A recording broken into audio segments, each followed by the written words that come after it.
over to you. ਜੋ ਸੋਚਦੇ ਆ ਉਹ ਹੁੰਦਾ ਨਹੀਂ, ਜੋ ਸੋਚਦੇ ਆ ਉਹ ਹੁੰਦਾ ਨਹੀਂ, ਜੋ ਹੁੰਦਾ ਏ ਉਹ ਸੋਚਾਂ ਤੋਂ ਅਗੇਰੇ। ਭਾਵੇਂ ਡੱਕੇ ਲਾਵਣ ਬੰਦ ਬਥੇਰੇ, ਭਾਵੇਂ ਡੱਕੇ ਲਾਵਣ ਬੰਦ ਬਥੇਰੇ, ਹੋਣੀ ਪੁੰਗਰ ਰਾਹ ਲੱਭ ਲੈਣਾ, ਅਨਹੋਣੀ ਨਾਲ ਸਾਂਝ ਸਵੇਰੇ। ਜੇਕਰ ਜਾਣੀ ਹੋਂਦ ਆਸਾਨ ਦੀ, ਜੇਕਰ ਜਾਣੀ ਹੋਂਦ ਆਸਾਨ ਦੀ, ਪੂਰੇ ਹੋ ਗਏ ਥੀ ਅਧੇਰੇ। ਤੇ ਪੰਜਾਬੀ ਅਦਬੀ ਸੰਗਤ, ਪੰਜਾਬੀ ਮਲੋਹਾ ਯੂਨੀਵਰਸਿਟੀ ਆਨਲਾਈਨ ਦੀ ਛੱਤਰ ਛਾਵੇਂ ਕੰਮ ਕਰ ਤੇ ਇਹਦੇ ਸਦਰ ਨੇ ਡਾਕਟਰ ਮਨਜ਼ੂਰ ਇਜਾਜ਼। ਤੇ ਅਸੀਂ ਕੋਸ਼ਿਸ਼ ਕਰਨੇ ਆ, ਹਰ ਵਾਰੀ ਤੱਕ ਹੋਈ ਸਾਡੀ ਕੋਸ਼ਿਸ਼ ਹੁੰਦੀ ਹੈ ਕਿ ਪੰਜਾਬੀ ਪਿਆਰੇ ਤੇ ਆਪਣੀ ਮਾਂ ਬੋਲੀ ਨਾਲ ਪਿਆਰ ਕਰਨ ਵਾਲੇ ਜਿਸ ਥਾਂ ਤੇ ਵੀ ਜਾਂ ਜਿਸ ਜਗ੍ਹਾ ਤੇ ਵੀ ਜਾਂ ਜਿਸ ਮਹਾਜ਼ ਤੇ ਵੀ ਉਹ ਆਪਣੀ ਮਾਂ ਬੋਲੀ ਦੀ ਸੇਵਾ ਲਈ ਕੰਮ ਕਰ ਰਹੇ ਨੇ, ਉਹ ਸਾਡੇ ਲਈ ਮਾਣਯੋਗ ਨੇ। ਤੇ ਅਸੀਂ ਕੋਸ਼ਿਸ਼ ਕਰਨੇ में ਕਿ ਅਸੀਂ ਇੱਕ ਪਲੇਟਫਾਰਮ ਦਈਏ ਤਾਂ ਕਿ ਉਹਦੇ ਉੱਤੇ ਉਹ ਆਪਣਾ ਜਿਹੜਾ ਵਿਚਾਰ ਹੈ ਉਹ ਸਾਡੇ ਸਾਰਿਆਂ ਨਾਲ ਸਾਂਝਾ ਕਰ ਸਕਣ, ਆਪਣੀ ਕਹਾਣੀ ਰਾਹੀਂ, ਆਪਣੀ ਕੋਈ ਟ੍ਰਾਂਸਲੇਸ਼ਨ ਰਾਹੀਂ ਜਾਂ ਆਪਣੀ ਪੋਈ ਰਾਹੀਂ, ਤੇ ਜਾਂ ਕਿਸੇ ਵੀ ਕੋਈ ਵਿਚਾਰਧਾਰਾ ਜਿਹੜੀ ਵੀ ਹੈ ਉਹ ਸਾਡੇ ਨਾਲ ਸਾਂਝਾ ਕਰ ਸਕਣ। ਤੇ ਅੱਜ ਦੇ ਸਾਡੇ ਜਿਹੜੇ ਪ੍ਰਾਹੁਣੇ ਨੇ ਉਹ ਜਨਾਬ ਇਫਤਖਾਰ ਮਿੱਤਰਾ ਸਾਹਿਬ ਨੇ। ਇਫਤਖਾਰ ਮਿੱਤਰਾ ਜੀ ਲਾਹੌਰ ਦੀ ਜੰਮਪਲ ਨੇ ਤੇ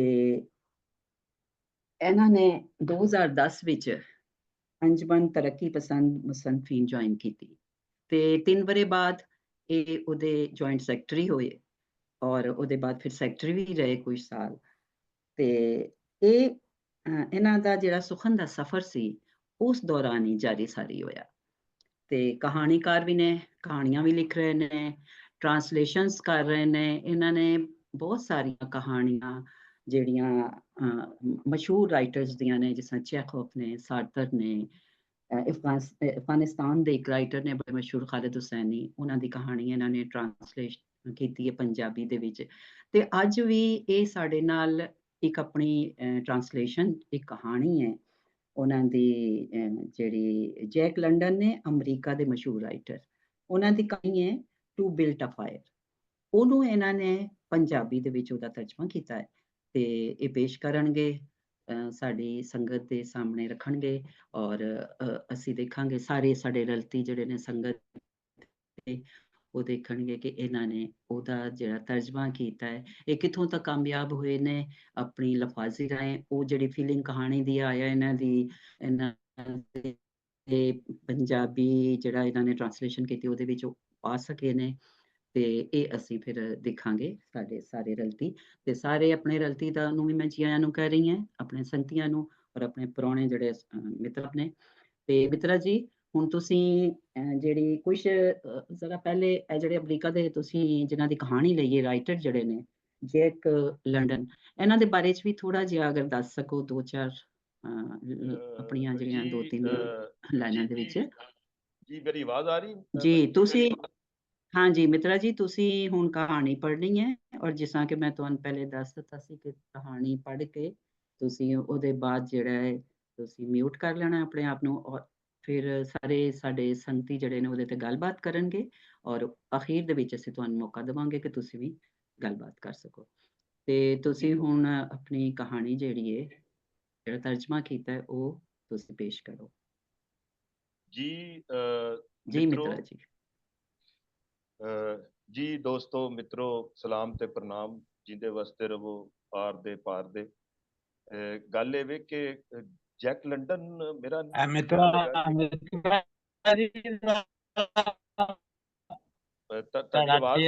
ਚਿਹਰਾ ਨਾ ਸਿੱਧਾ ਹੋ ਕੇ ਤੁਹਾਡਾ ਉਹ ਪਤਾ ਠੀਕ ਨੇ ਉਹਨਾਂ ਨੇ ਨਹੀਂ ਆਵਾਜ਼ ਤੇ ਤੁਹਾਡੀ ਠੀਕ ਹੈ, ਡਾਇਰੈਕਸ਼ਨ ਤੁਸੀਂ ਮੈਂ ਨਾ ਲਾਈ ਹੋਈ ਹੈ, ਮੈਂ ਲਾਇਆ ਸਟੈਂਡ। ਹਾਂ ਫੇਸ ਨੂੰ ਥੋੜਾ ਕਦਰ ਕਰ ਲਓ। ਮੈਂ ਨਾ दूर हो जाऊंगा अगर मैं सामने हो जाए तो। हाँ चलो ठीक है कोई नहीं, ठीक है चलो ठीक है ऐसा ही पढ़ दे। हाँ ਸਹੀ ਹੈ। ਮਿੱਤਰੋ ਗੱਲ ਇਹ ਵੇ ਕਿ ਜੈਕ ਲੰਡਨ ਸਮਝ ਲਵੋ ਕਿ ਨਾ ਜਿਹੜੀ ਫਰੀਜ਼ਿੰਗ ਦੀ ਦੁਨੀਆ ਦਾ ਅਦਬ ਹੈ ਨਾ ਉਹਦਾ ਉਹ ਬਾਦਸ਼ਾਹ ਹੋਇਆ। ਮੈਨੂੰ ਔਕੜ ਤੇ ਹੋਈ ਹੂੰ। ਕਿਉਂਕਿ ਇੱਕ ਬਿਲਕੁਲ ਹੀ ਨਵਾਂ ਵਸੇਬ ਉਹਦੀ ਜਿਹੜੀ ਕਹਾਣੀਕਾਰੀ ਦੀ। ਹੁਣ ਅਸੀਂ ਤਪਦੇ ਹੋਏ ਇਲਾਕੇ ਦੇ ਰਹਿਣ ਵਾਲੇ ਹਾਂ, ਲੇਕਿਨ ਫਿਰ ਵੀ ਇਹ ਚੈਲੰਜ ਦੋਸਤਾਂ ਨੇ ਦਿੱਤਾ ਤੇ ਮੈਂ ਉਹਨੂੰ ਕੋਸ਼ਿਸ਼ ਕੀਤੀ ਹੈ। ਇੱਕ ਮੇਰੀ ਗੱਲ ਮੈਂ ਨਾ ਇਹਨੂੰ ਤਰਜਮਾ ਨਹੀਂ ਕਵਾਂਗਾ ਕਿਉਂਕਿ ਮੇਰਾ ਖਿਆਲ ਹੈ ਸੁਖਨ ਤਰਜਮਾ ਹੋ ਹੀ ਨਹੀਂ ਸਕਦਾ। ਇਹਦੀ ਰੂਪਕਾਰੀ ਹੁੰਦੀ ਹੈ। ਤੁਸੀਂ ਆਪਣੇ ਮਤਲਬ ਕਿ ਦੇਸੀ ਚਾਸ਼ਨੀ ਦਾ ਤੜਕਾ ਇਹਨੂੰ ਲਾਣਾ ਹੁੰਦਾ, ਫਿਰ ਕਹਾਣੀ ਜਿਹੜੀ ਉਹ ਤੁਹਾਡੇ ਕੋਲ ਫੜੀ ਜਾਂਦੀ ਹੈ। ਇਹਦੇ ਵਿੱਚ ਕਹਾਣੀ ਦੇ ਨੇੜੇ ਰਹਿਣਾ ਹੁੰਦਾ ਹੈ, ਡਿਕਸ਼ਨ ਉੱਤੇ ਥੱਲੇ ਹੋ ਜਾਂਦਾ ਹੈ। ਤੇ ਬਾਕੀ ਮੇਰਾ ਖਿਆਲ ਹੈ ਕਿ ਅਦਬ ਨਗਾਰੀ 'ਚ ਤਰਜਮਾਕਾਰੀ ਨਹੀਂ ਹੋ ਸਕਦੀ, ਰੂਪਕਾਰੀ ਹੋ ਸਕਦੀ ਹੈ। ਤੇ ਜਗਤ ਮਸ਼ਹੂਰੀ ਰੱਖਣ ਵਾਲੇ ਅਦਬੀ ਲੇਖਕ ਜੈਕ ਲੰਡਨ, ਜਿਨ੍ਹਾਂ ਦੀਆਂ ਕਹਾਣੀਆਂ, ਇੱਕ ਮੈਂ ਹੋਰ ਠੀਕ। ਕਹਾਣੀ ਇਹਨਾਂ ਦੀ ਕੀਤੀ ਹੈ ਆਪਣਾ ਲਾ ਆਫ ਲਾਈਫ, ਤੇ ਇਹ ਮਸ਼ਹੂਰ ਹੋਏ ਨੇ। ਇਹਨਾਂ ਦੀ ਹਰ ਕਹਾਣੀ ਤੇ ਫਿਲਮ ਬਣ ਚੁੱਕੀ ਹੈ, ਖਾਸ ਕਰ ਇਹਨਾਂ ਦੇ novel call from the wild ਤੇ ਜੀ ਦੋਸਤੋ, ਜੈਕ ਲੰਡਨ ਦੀ ਜਗ ਤੁਮੀ ਕਹਾਣੀ ਟੂ ਬਿਲਡ ਅ ਫਾਇਰ ਦਾ ਪੰਜਾਬੀ ਰੂਪ। ਮੈਂ ਤੁਹਾਡਾ ਮਿੱਤਰ ਇਫਤਖਾਰ ਮਿੱਤਰਾ। ਕਹਾਣੀ ਦਾ ਸਰਨਾਮਾ ਹੈ ਤਾਪਮਾਨ। ਉਸ ਬਰਫੀਲੇ ਬਿਆਬਾਨ ਚ ਮੁਸਾਫਿਰ ਦਾ ਹਰ ਅਗਲਾ ਕਦਮ ਔਖਾ ਸੀ। ਦਿਨ ਚੜ੍ਹਨ ਦਾ ਅਹਿਸਾਸ ਹੋਇਆ ਤੇ ਉਹਨੇ ਉਹ ਨਾ ਮੁੱਕਣ ਵਾਲਾ ਰਾਹ ਛੱਡ ਦਿੱਤਾ। ਕੰਨੀ ਕੱਟੀ ਤੇ ਉਸ ਰਾਹ ਪੈ ਗਿਆ ਜਿਸ ਦੀ ਭਾਲ ਪਿਆ ਕਰਦਾ ਸੀ। ਅੱਗੇ ਚੜਾਈ ਸ਼ੁਰੂ ਹੋਈ। ਹਫਿਆ ਤੇ ਅੱਗੇ ਹੀ ਸੀ, ਉੱਤੇ ਅਪੜਿਆ ਤੇ ਸਾਹ ਨਾ ਰਲੇ। ਬੇੜੇ ਗਰਕ ਉਹਦੇ ਮੂੰਹ ਨਿਕਲਿਆ। ਗੋਡਿਆਂ ਤੇ ਹੱਥ ਰੱਖ ਕੇ ਸਾਹ ਸਵੱਲੇ ਕਰ ਉਹਨੇ ਦਸਤੀ ਘੜੀ ਤੇ ਨਜ਼ਰ ਪਾਈ। 9 ਵੱਜ ਰਹੇ ਸਨ। ਉਸ ਸਿੱਧਾ ਹੋ ਕੇ ਪਿੱਛੇ ਮੁੜ ਕੇ ਵੇਖਿਆ। ਨਜ਼ਰ ਦੀ ਹੱਦ ਤੱਕ ਫੈਲਿਆ ਇੱਕ ਮੁੰਜਬਿਦ ਉਜਾੜ, ਜਿਹਦੀ ਨਾ ਕੋਈ ਨੁੱਕਰ ਨਾ ਅੰਤ। ਅੱਖਾਂ ਥੱਕ ਜਾਂਦੀਆਂ ਪਰ ਰੰਗ ਨਜ਼ਰ ਨਾ ਆਉਂਦੇ, ਜਿਵੇਂ ਕਿਸੇ ਸ਼ੀਸ਼ਾ ਘਰ ਨੇ ਅਖੀਰ ਕਰ ਛੱਡੀ ਸੀ। ਗਜ਼ ਮੋਟੀ ਚਟਾਨੀ ਬਰਫ਼ ਜਿਹੜੀ ਲਗਾਤਾਰ ਵਰਨ ਵਾਲੀ ਪੁੱਟੀ ਨਾਲ ਹੋਰ ਮੋਟੀ ਹੁੰਦੀ ਜਾਵੇ। ਹਰ ਸੂ ਇੱਕ ਡਰਾਉਣੀ ਠਾਰ ਦਾ ਰਾਜ। ਦਿਨ ਚ ਰੁਕਣਾ ਚੜ ਆਇਆ ਸੀ, ਪਰ ਦੁਬੇਜ਼ ਧੁੰਦ ਰਿਸ਼ਮਾਂ ਦਾ ਸਾਹ ਡੱਕੀ ਖਲੋਤੀ ਸੀ। ਬੜੇ ਦਿਨਾਂ ਤੋਂ ਸੂਰਜ ਨਹੀਂ ਸੀ ਦਰਸਾਇਆ ਤੇ ਨਾ ਹੀ ਉਹਦੇ ਦਰਸ਼ਨ ਦੀ ਕੋਈ ਉਮੀਦ ਸੀ। ਰੋਸ਼ਨਾਈ ਮਹਿਸੂਸ ਹੁੰਦੀ, ਪਰ ਅਗਲੀ ਘੜੀ ਇੱਕ ਬੇਨਾਮੀ ਜਿਹੀ ਤਰੀਕੀ ਹਰ ਸ਼ੈ ਨੂੰ ਢੱਕ ਲੈਂਦੀ। ਇਹ ਮੰਜ਼ਰ ਉਹਦੇ ਲਈ ਅਨੋਖੇ ਨਹੀਂ ਸਨ, ਪਰ ਦਿਲ ਵਿੱਚ ਨਾ ਤੇ ਕੋਈ ਡਰ ਸੀ ਤੇ ਨਾ ਹੀ ਕੋਈ ਨਾਉਮੀਦੀ। ਮੁਸਾਫਿਰ ਪਿੱਛੇ ਦੇਖਦਾ ਤੇ ਉਹਨੂੰ ਯਕੀਨ ਨਾ ਆਉਂਦਾ ਕਿ ਉਸ ਨਾ ਮੁਰਾਦੀ ਯਖਬਸਤਾ ਯਕੂਨ ਨੂੰ ਪਾਰ ਕਰ ਆਇਆ ਹੈ। ਉਹਨੇ ਆਪਣੀ ਦਿਸ਼ਾ ਵੱਲ ਵੇਖਿਆ ਤੇ ਟੁਰ ਪਿਆ। ਸਫੇਦੀ ਵੇਖ ਵੇਖ ਉਹਦੀਆਂ ਅੱਖਾਂ ਰੰਗਤਾਰੀ ਭੁੱਲ ਗਈਆਂ ਸਨ। ਬਸ ਇੱਕ ਰਾਹ ਵਿਖਾਂਦੀ ਕਾਲੀ ਜਿਹੀ ਲਕੀਰ ਜਿਹੜੀ ਸਿਮਤਾਂ ਤੇ ਲਕਸ਼ ਦਾ ਪਤਾ ਦੇ। ਉਹਦੇ ਖੱਬੇ ਹੱਥ ਸੈਂਕੜੇ ਮੀਲ ਦੂਰ ਚਿਲਕੋਟ, ਦੱਖਣ ਵੱਲੇ ਡਾਸਨ ਸ਼ਹਿਰ ਤੇ ਉੱਤਰ ਵੱਲੇ 100 ਮੀਲ ਪਰੇ ਸੈਂਟ ਮਾਈਕਲ। ਮਤਲਬ ਕਿ ਹਯਾਤੀ ਉਸ ਤੋਂ ਕੋਹਾਂ ਦੂਰ ਸੀ। ਔਖਾ ਤੇ ਅਣਜਾਣ ਪੈਂਡਾ, ਪਰ ਉਹ ਕੋਈ ਹਾਰੀ ਸਾਰੀ ਬੰਦਾ ਨਹੀਂ ਸੀ। ਪੂਰਾ ਹੋਸ਼ਵੰਦ, ਤਰੀਖਾ ਤੇ ਹੁਸ਼ਿਆਰ ਜਣਾ ਸੀ। ਪਰ ਇੱਥੇ ਮੁਕਾਬਲੇ 'ਚ ਨਿਰੀ ਹੁਸ਼ਿਆਰੀ ਨਹੀਂ ਸੀ ਚੱਲਣ ਲੱਗੀ। -50 ਦਾ ਮਤਲਬ ਸੀ -82 ਦਰਜੇ ਦੀ ਬਰਫੀਲੀ ਕਾਟ, ਤੇ ਉਸ ਨੂੰ ਇਸ ਕਾਟ ਦੀ ਘਾਤਕ ਕਾਟ ਦਾ ਪੂਰਾ ਪਤਾ ਸੀ। ਵੱਧ ਤੋਂ ਵੱਧ ਕਿੱਥੇ ਤੱਕ ਜਾਏਗੀ, ਮੈਂ ਜਰ ਲਾਂਗਾ, ਉਹਨੇ ਸੋਚਿਆ। ਆਪਣੇ ਵੱਲੋਂ ਉਹਨੇ ਤਿਆਰੀ ਪੂਰੀ ਕੀਤੀ। ਗਰਮ ਸ਼ਮੋਜ਼, ਜੈਕਟ, ਕੰਟੋਪ ਤੇ ਦਸਤਾਨੇ, ਊਨੀ ਮੋਜ਼ੇ ਤੇ ਚਰਮੀ ਮੁਕੇਸ਼ਨ, ਹੋਰ ਵੀ ਨਿੱਕੀਆਂ ਮੋਟੀਆਂ ਸ਼ੈਵਾਂ ਨਾਲ ਪੂਰਾ ਹਥਿਆਰ ਬੰਦ ਹੋ ਕੇ ਤੁਰਿਆ ਸੀ। ਉਹਦੀ ਕੀਤੀ ਤਿਆਰੀ ਦੇ ਬਾਵਜੂਦ ਇੱਕ ਅਨੋਖਾ ਵਹਿਮ ਬਾਰ-ਬਾਰ ਉਹਦੇ ਅੰਦਰ ਜਨਮ ਲੈਂਦਾ। ਉਹ ਆਪਣੀ ਧੌਣ ਨੂੰ ਛੰਡ ਕੇ ਵਹਿਮ ਨੂੰ ਨਕਾਰਦਾ, ਪਰ ਵਹਿਮ ਨਾ ਜਾਂਦਾ। ਅਖੀਰ ਉਹਨੇ ਉਸ ਵਹਿਮ ਤੋਂ ਜਾਨ ਛੁਡਾਉਣ ਲਈ ਇੱਕ ਟੇਵਾ ਲਾਇਆ। ਉਹਨੇ ਆਪਣੇ ਮੂੰਹ 'ਚ ਭਰੀ ਤਮਾਕੂ ਦੀ ਪੀਕ ਜ਼ਮੀਨ ਵੱਲ ਹਵਾ 'ਚ ਉਛਾਲੀ। ਉਹਨੂੰ ਪਤਾ ਸੀ ਕਿ ਪੀਕ ਬਰਫ਼ ਤੇ ਡਿੱਗ ਕੇ ਕਿਸੇ ਚਿੱਚੜ ਵਾਂਗੂ ਚਟਕੇਗੀ, ਪਰ ਉਹ ਖੰਗਾਰ ਭੋਏ ਤੱਕ ਆਪਣਨ ਤੋਂ ਪਹਿਲੇ ਹੀ ਬਰਫ਼ ਦੀਆਂ ਕਲਮਾਂ ਬਣ ਕੇ ਡਿੱਗਾ। ਉਹਨੇ ਦੂਜੀ ਵਾਰੀ ਪੀਕ ਫਿਰ ਸੁੱਟੀ, ਪਰ ਸਿੱਟਾ ਮੁਖਤਲਿਫ ਨਹੀਂ ਸੀ। ਉਹਦੀ ਚੇਤਨਾ ਦੀ ਚੁਣੌਤੀ ਠੀਕ ਤੇ ਅੰਦਾਜ਼ੇ ਗਲਤ ਸਨ। ਉਹਨੂੰ ਬੁੱਢਾ ਸਫੀਰ ਚੇਤੇ ਆਇਆ, ਪਰ ਇਸ ਵੇਲੇ ਉਹ ਨਸੀਹਤਾਂ ਸੁਣਨ ਦੇ ਮੂਡ ਵਿੱਚ ਨਹੀਂ ਸੀ। ਉਹਨੇ ਧਿਆਨ ਸਿੱਧਾ ਰੱਖਿਆ ਤੇ ਆਪਣੇ ਲਕਸ਼ ਨੂੰ ਸੋਚਦਾ ਟੁਰਿਆ ਰਿਹਾ। ਸਰਕਰੇਕ ਦੀ ਜੰਗਲੀ ਸਿਖਰ ਤੇ ਉਹਦੇ ਸਾਥੀ ਕੈਂਪ ਗੱਡ ਕੇ ਉਹਦੀ ਉਡੀਕ ਵਿੱਚ ਸਨ। ਉਹਦੇ ਸਾਥੀ ਇੰਡੀਆਨਾ ਦੇ ਇੱਕ ਸੌਖੇ ਰਸਤੇ ਥਾਣੀ ਉੱਥੇ ਅਪੜੇ ਸਨ ਤੇ ਮੁਸਾਫਿਰ ਉਸ ਗੁਜ਼ਰਗਾਹ ਦੀ ਭਾਲ ਕਰਨ ਇਸਰਾਏ ਪਿਆ ਸੀ, ਜਿਸ ਰਸਤੇ ਬਹਾਰ ਦੇ ਦਿਨਾਂ 'ਚ ਵਗਦੀ ਨਦੀ ਰਾਹੀਂ ਕੀਮਤੀ ਪਹਾੜੀ ਲੱਕੜ ਮੈਦਾਨੀ ਇਲਾਕੇ ਵੱਲ ਰੁੜੀ ਜਾਂਦੀ ਸੀ। ਉਹਦੀ ਰਫ਼ਤਾਰ ਦੱਸ ਰਹੀ ਸੀ ਕਿ ਉਹ ਹਨੇਰਾ ਹੋਣ ਤੋਂ ਅਗਦੇ ਕੈਂਪ ਤੱਕ ਪਹੁੰਚ ਜਾਏਗਾ। ਉੱਥੇ ਸਾਥੀਆਂ ਮੱਚ ਮਚਾਇਆ ਹੋਏਗਾ, ਗਰਮਾ ਗਰਮ ਲੰਗਰ ਤੇ ਉਹਦੀ ਉਡੀਕ ਹੋ ਰਹੀ ਹੋਏਗੀ। ਕੋਸੇ ਭੋਜਨ ਦਾ ਸ਼ਾਨਦਾਰ ਅਹਿਸਾਸ ਉਹਦੇ ਅੰਦਰ ਜਾਗਿਆ ਤੇ ਟੁੱਟਦੇ ਟੁੱਟਦੇ ਉਹਨੇ ਆਪਣੀ ਵੱਖੀ ਟੋਕ ਕੇ ਵੇਖੀ। ਕੱਪੜਿਆਂ ਦੇ ਥੱਲੇ ਪਸਲੀਆਂ ਦੇ ਨਾਲ ਰੋਗਨੀ ਗੋਸ਼ਤ ਵਾਲੇ ਨਾਨ ਬੱਧੇ ਹੋਏ ਸਨ, ਤਾਂ ਜੇ ਵਜੂਦ ਦੀ ਹਰਾਰਤ ਨਾਲ ਉਹ ਨੁੱਕਲ ਖਾਣ ਦੇ ਕਾਬਿਲ ਰਹਿ ਸਕੇ। ਨਾਨ ਅਜੇ ਵੀ ਨਰਮ ਸਨ। ਉਹਦੇ ਮੂੰਹ ਤੇ ਮੁਸਕਾਨ ਆ ਗਈ। ਪਾਇਨ ਦੇ ਰੁੱਖਾਂ ਦਾ ਜ਼ਖੀਰਾ ਸ਼ੁਰੂ ਹੋਇਆ ਤੇ ਰਾਹ ਗੁਆਚਣ ਲੱਗ ਪਿਆ। ਹੱਥ ਰੇੜੀਆਂ ਦੇ ਨਿਸ਼ਾਨ ਵੀ ਕਿਧਰੇ ਸਜਾਈ ਨਾ ਦਿੰਦੇ। ਸ਼ੁਕਰ ਹੈ ਮੈਂ ਹੱਥ ਰੇੜੀ ਲੈ ਕੇ ਨਹੀਂ ਟੁਰਿਆ, ਨਹੀਂ ਤੇ ਲੱਗ ਪਤਾ ਜਾਣਾ ਸੀ, ਉਹਨੇ ਸੋਚਿਆ। ਉਹਦੇ ਕੋਲ ਭਾਰ ਦੇ ਨਾਂ ਤੇ ਸਿਰਫ ਇੱਕ ਵੇਲੇ ਦੀ ਰੋਟੀ ਸੀ, ਜਿਹੜੀ ਉਹਨੇ ਸਾਂਭ ਰੱਖੀ ਸੀ।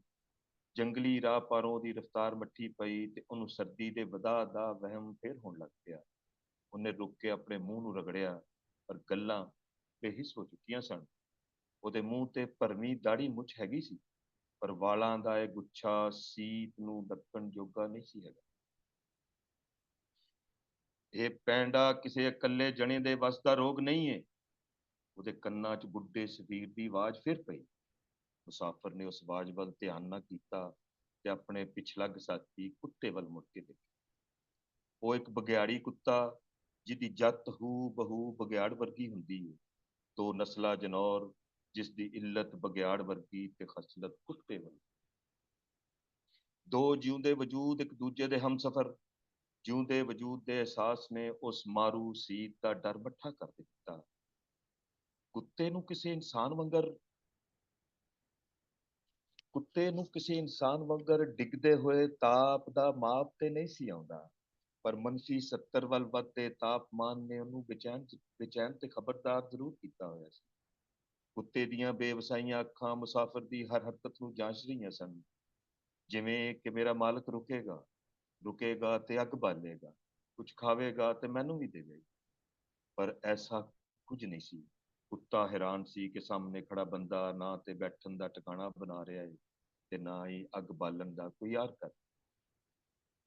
ਕੁੱਤੇ ਦੇ ਮੂੰਹ 'ਚ ਨਿਕਲਣ ਵਾਲੀ ਗਰਮ ਹਵਾ ਝੱਟ ਪਿੱਛੋਂ ਉਹਦੇ ਵਾਲਾਂ ਤੇ ਜੰਮ ਕੇ ਮੋਤੀਆਂ ਵਾਂਗ ਲਟਕ ਜਾਂਦੀ ਸੀ।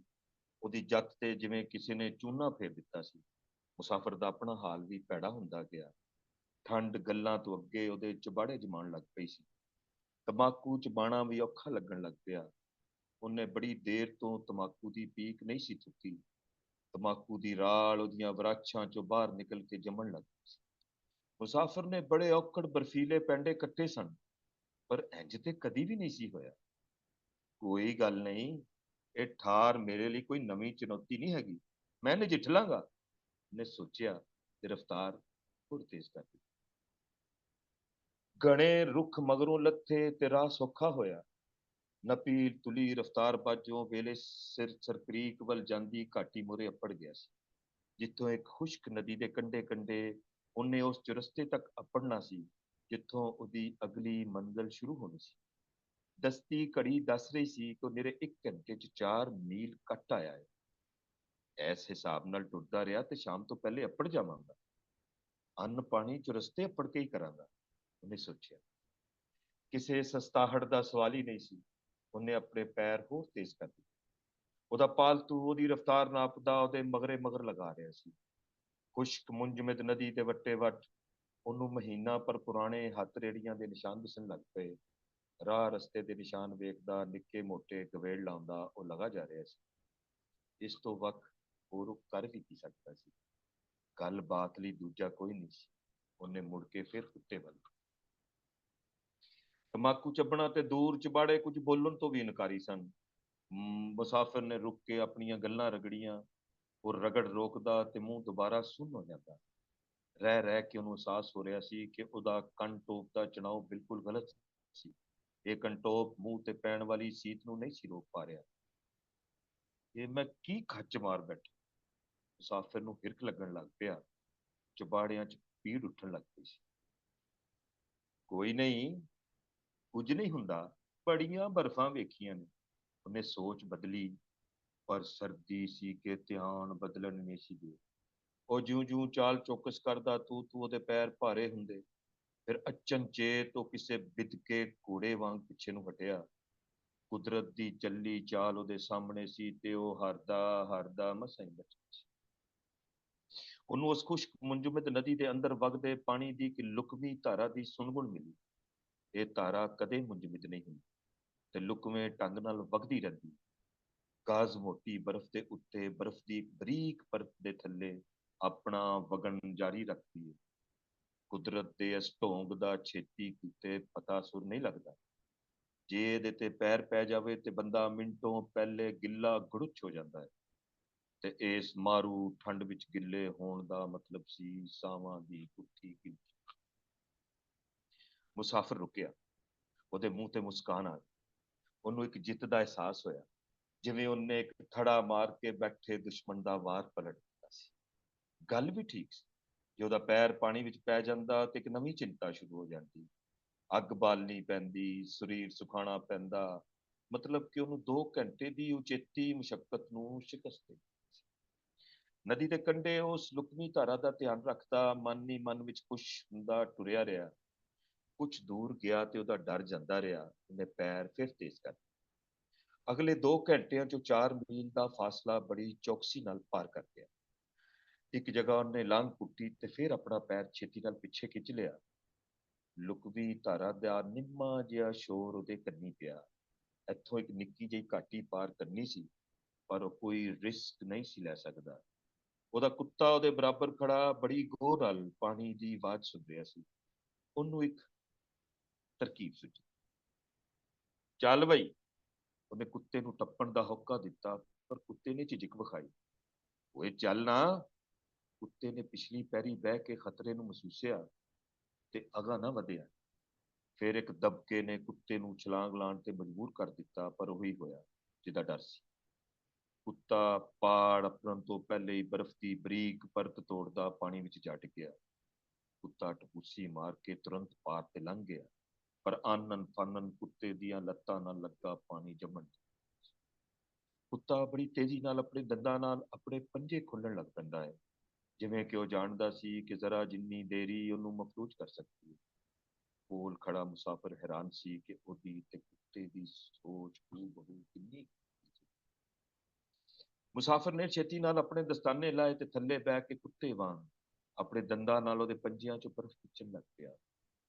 ਨਿਰੇ 1 ਮਿੰਟ ਬਾਅਦ ਹੀ ਉਹਨੂੰ ਆਪਣੇ ਦਸਤਾਨੇ ਵਾਪਸ ਪਾਣੇ ਪੈ ਗਏ। ਉਹਦੀਆਂ ਉਂਗਲਾਂ ਸੁੰਨ ਹੋਣ ਲੱਗ ਪਈਆਂ ਸਨ। ਉਹ ਜ਼ੋਰ-ਜ਼ੋਰ ਦੀ ਆਪਣੇ ਹੱਥ ਆਪਣੇ ਪੱਟਾਂ ਤੇ ਮਾਰਨ ਲੱਗ ਪਿਆ, ਤਾਂ ਜੇ ਹੱਥਾਂ 'ਚ ਲਹੂ ਦੀ ਰਵਾਨੀ ਬਰਕਰਾਰ ਰੱਖ ਸਕੇ। ਦੋਵੇਂ ਟੁਰ ਪਏ ਤੇ ਦੁਪਹਿਰ ਦੇ ਲਾਗੇ ਚੱਗੇ ਚੁਰਸਤੇ ਜਾ। ਉਹਨੇ ਦਸਤੀ ਘੜੀ ਤੇ ਨਜ਼ਰ ਮਾਰੀ। ਵੇਲਾ ਤੇ ਦੁਪਹਿਰ ਦਾ ਹੀ ਸੀ, ਪਰ ਸੂਰਜ ਹੋਵੇ ਤੇ ਦੁਪਹਿਰ ਹੋਵੇ। ਉਹ ਅੱਜ ਆਪਣੀ ਕੀਤੀ ਕਰਾਈ ਤੇ ਰਾਜ਼ੀ ਸੀ। ਇੱਕ ਟਿੱਬੇ ਤੇ ਬਹਿ ਗਿਆ, ਹੱਥ ਦਾ ਦਸਤਾਨਾ ਲਾਇਆ ਤੇ ਜੈਕਟ ਦੇ ਬਟਨ ਖੋਲ ਕੇ ਰੋਟੀ ਵਾਲਾ ਰੁਮਾਲ ਬਾਹਰ ਕੱਢਿਆ।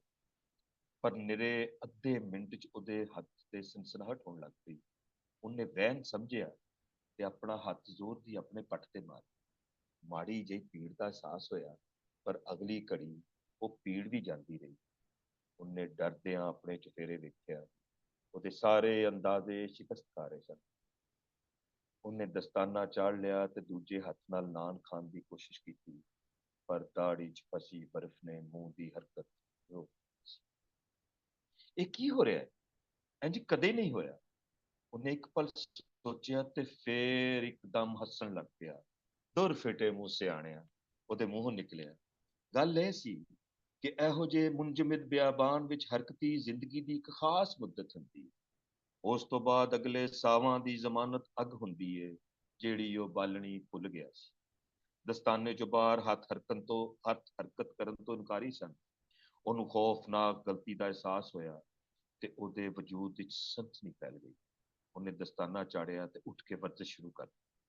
ਕੁਛ ਦੇਰ ਦੀ ਮੁਸ਼ੱਕਤ ਦੇ ਬਾਅਦ ਉਸਦਾ ਵਜੂਦ ਜਾਗਣ ਲੱਗ ਪਿਆ ਤੇ ਬੁੱਢੇ ਸਫੀਰ ਦੀ ਗੱਲ ਚੇਤੇ ਪਈ। ਕਾਕਾ, ਤੂੰ ਜਿੱਥੇ ਜਾਵਣ ਦਾ ਸੋਚੀ ਬੈਠਾ ਹੈ, ਉੱਥੇ ਦੀ ਘਾਤਕ ਠਾਰ ਨਹੀਂ ਚੱਲ ਸਕੇਗਾ। ਮੁਸਾਫਰ ਨੇ ਉਦੋਂ ਬੁੱਢੇ ਦੀ ਗੱਲ ਦਾ ਚੰਗਾ ਤਵਾ ਲਾਇਆ ਸੀ, ਪਰ ਜਿਉਂ-ਜਿਉਂ ਵੇਲਾ ਟੱਪਦਾ ਜਾ ਰਿਹਾ ਸੀ, ਬੁੱਢੇ ਸਵੀਰ ਦੀ ਚੇਤਾਵਨੀ ਦ੍ਰਿੜ ਸਾਬਤ ਹੁੰਦੀ ਜਾ ਰਹੀ ਸੀ। ਉਹਨੇ ਮੁਸ਼ੱਕਤ ਜਾਰੀ ਰੱਖੀ। ਹੋਰਾਂ 'ਚ ਲਹੂ ਦੀ ਰਵਾਨੀ ਮਹਿਸੂਸ ਹੋਈ ਤੇ ਉਹਨੇ ਹੱਥ ਪੈਰ ਮਾਰਨੇ ਛੱਡ ਦਿੱਤੇ। ਰੁਕ ਕੇ 2 ਕੁ ਲੰਮੇ ਸਾਹ ਲਏ ਤੇ ਆਲ ਦੁਆਲੇ ਹੜ੍ਹ 'ਚ ਰੁੜ ਕੇ ਆਈ ਛਾਲ ਇਕੱਠੀ ਕਰਨ ਲੱਗ ਪਈ। ਸੁੱਕੀਆਂ ਛਿਟੀਆਂ ਦਾ ਨਿੱਕਾ ਜਿਹਾ ਢੇਰ ਬਣਾਇਆ, ਮਾਚਿਸ ਕੱਢ ਕੇ ਉਹਨੂੰ ਅੱਗ ਵਿਖਾ ਦਿੱਤੀ। ਕੁਝ ਮੋਟੀਆਂ ਟਾਹਣੀਆਂ ਤੋੜ ਕੇ ਅੱਗ ਤੇ ਰੱਖੀਆਂ। ਮੱਚ ਤਿੜਕਣ ਲੱਗ ਪਿਆ ਤੇ ਉਹ ਨੇੜੇ ਹੋ ਕੇ ਦਏ। ਹੱਥ ਮੂੰਹ ਸੇਕੇ ਦਾੜੀ ਦੀ ਬਰਫ਼ ਪੰਘਰੀ ਦਾੜੀ ਦੀ ਬਰਫ਼ ਪੰਘਰੀ ਠਾਰ ਘਟੀ ਤੇ ਉਹਨੇ ਨਾਨ ਖਾਣਾ ਸ਼ੁਰੂ ਕੀਤਾ, ਪਰ ਨਾਨ ਆਕੜ ਗਏ ਸਨ। ਸੇਕ ਸੇਕ ਕੇ ਚੱਬਦਾ ਰਿਹਾ। ਢੋ ਲਾ ਕੇ ਲੱਕ ਸਿੱਧਾ ਕੀਤਾ, ਜੇਬ ਚੋਂ ਚਿਲਮ ਕੱਢੀ ਤੇ ਤਮਾਕੂ ਭਰਿਆ ਤੇ ਚੰਗੇ ਭਰਵੇਂ ਕੱਚ ਛਿੱਕਦਾ ਰਿਹਾ। ਉਹਦਾ ਕੁੱਤਾ ਮੱਝ ਤੋਂ ਇੱਕ ਖਾਸ ਵਿੱਥ ਬਣਾ ਕੇ ਸੇਕ ਦਾ ਚਸ ਮਾਣਦਾ ਸੌਂ ਗਿਆ ਸੀ। ਚਿਲਮ ਮੁੱਕੀ ਤੇ ਮੁਸਾਫਰ ਨੇ ਉੱਠ ਕੇ ਜਾਣ ਦੀ ਤਿਆਰੀ ਕਰੀ। ਉਹ ਉੱਠਿਆ ਤੇ ਉਹਦਾ ਕੁੱਤਾ ਵੀ ਜਾਗ ਪਿਆ। ਕੁੱਤਾ ਉਹਦੀ ਤਿਆਰੀ ਨੂੰ ਭਾਂਪ ਕੇ ਹੈਰਾਨ ਜਿਹਾ ਮਾਲਕ ਵੱਲ ਵੇਖਦਾ ਹੈ। ਕੁੱਤਾ ਕਦੇ ਮਾਲਕ ਵੱਲ ਤੇ ਕਦੇ ਬਲ ਦੇ ਮੱਝ ਵੱਲ ਵੇਖਦਾ ਹੈ, ਜਿਵੇਂ ਕਿ ਆਖ ਰਿਹਾ ਹੋਵੇ, ਓਏ ਝੱਲਾ ਹੋ ਗਿਆ, ਇਸ ਮਾਰੂ ਠੰਡ ਵਿੱਚ ਭਲਾ ਮੱਝ ਛੱਡ ਕੇ ਕੌਣ ਜਾਂਦਾ ਹੈ। ਪਰ ਗੁਲਾਮ ਦੀ ਅੱਤ ਅੱਗੇ ਕੀ ਚੱਲਦੀ ਸੀ ਕਿ ਬਸ ਖੜਾ ਰਿਹਾ, ਜਿਵੇਂ ਕਿ ਸੋਚਦਾ ਹੋਵੇ ਕਿ ਇਸ ਬੁੱਧੂ ਦਾ ਖਹਿੜਾ ਛੱਡਾਂ, ਬਲਦੀ ਅੱਗ ਨੇੜੇ ਇੱਕ ਹੌਦੀ ਬਣਾ ਕੱਢਾਂ ਤੇ ਸੂਰਜ ਉੱਗਣ ਦਾ ਇੰਤਜ਼ਾਰ ਕਰਾਂ ਤੇ ਰੱਜ ਕੇ ਸੌਂ। ਮੁਸਾਫਿਰ ਕੁਝ ਦੂਰ ਜਾ ਕੇ ਪਲਟਿਆ। ਕੁੱਤਾ ਮੱਝ ਨੇੜੇ ਖੜਾ ਉਹਦੇ ਵੱਲ ਹੀ ਵੇਖ ਰਿਹਾ ਸੀ। ਮਾਲਕ ਦੀ ਇੱਕ ਦਬਕੇਦਾਰ ਸੀਟੀ ਕੁੱਤੇ ਨੂੰ ਛਾਂਟੇ ਵਾਂਗ ਵੱਜੀ। ਉਹਨੇ ਸਿਰ ਸੁੱਟਿਆ ਤੇ ਮਾਲਕ ਦੇ ਪੈਰਾਂ ਦੇ ਨਿਸ਼ਾਨ ਲੱਗ ਪਿਆ। ਮੁਸਾਫਿਰ ਨੇ ਤਮਾਕੂ ਦੀ ਚੂੰਡੀ ਰੱਖੀ, ਜ਼ੋਰ ਦੀ ਸਾਹ ਲਿਆ। ਉਹਦੀ ਦਾੜੀ ਤੇ ਬਰਫ਼ ਦੇ ਮੋਤੀ ਪੈਣ ਲੱਗ ਪਏ ਸੀ। ਅਗਲਾ ਅੱਧਾ ਘੰਟਾ ਉਹ ਬੇਖੌਫ ਤੁਰੇ ਰਹੇ। ਮੁਸਾਫਿਰ ਨੂੰ ਪੱਕ ਹੋ ਗਈ ਸੀ ਕਿ ਹੁਣ ਸਰਕਰੀਕ ਦੀ ਚੋਟੀ ਤਿੱਕਰ ਕੋਈ ਲੁਕਵੀਂ ਛਲ ਉਹਦਾ ਰਾਹ ਨਹੀਂ ਢੱਕਣ ਲੱਗੀ। ਪਰ ਐਤਕੀ ਫੇਰ ਉਹਦਾ ਹਿਸਾਬ ਪੁੱਠਾ ਨਿਕਲਿਆ। ਇੱਕ ਟੋਇਆ ਪਾਰ ਕਰਦਿਆਂ ਉਹਨੇ ਲਾਂਘ ਪੁੱਟੀ ਸੀ ਕਿ ਉਹਦਾ ਅਗਲਾ ਪੈਰ ਬਰਫ਼ ਦੀ ਫੱਟੀ ਪਾੜਦਾ ਸਿੱਧਾ ਪਾਣੀ ਵਿੱਚ ਜਾ ਵੜਿਆ। ਉਹਨੇ ਛੇਤੀ ਨਾਲ ਨਿਕਲਣ ਦੀ ਕੀਤੀ, ਪਰ ਬਾਹਰ ਆਉਣ ਤੱਕ ਉਹ ਗੋਡਿਆਂ ਤੱਕ ਗਿੱਲਾ ਗੁੜ ਚੁੱਕਾ ਸੀ। ਲੱਖ ਦੀ ਲਾਨਤ ਮੂਰਖ, ਹੁਣ ਸ਼ਾਮ ਦੇ 6 ਇੱਥੇ ਹੀ ਵੱਜਣ। ਉਹ ਆਪਣੇ ਆਪ ਨੂੰ ਕੋਸਦਾ ਇੱਕ ਸੁੱਕੀ ਥਾਵੇਂ ਜਾ ਖਲੋਤਾ।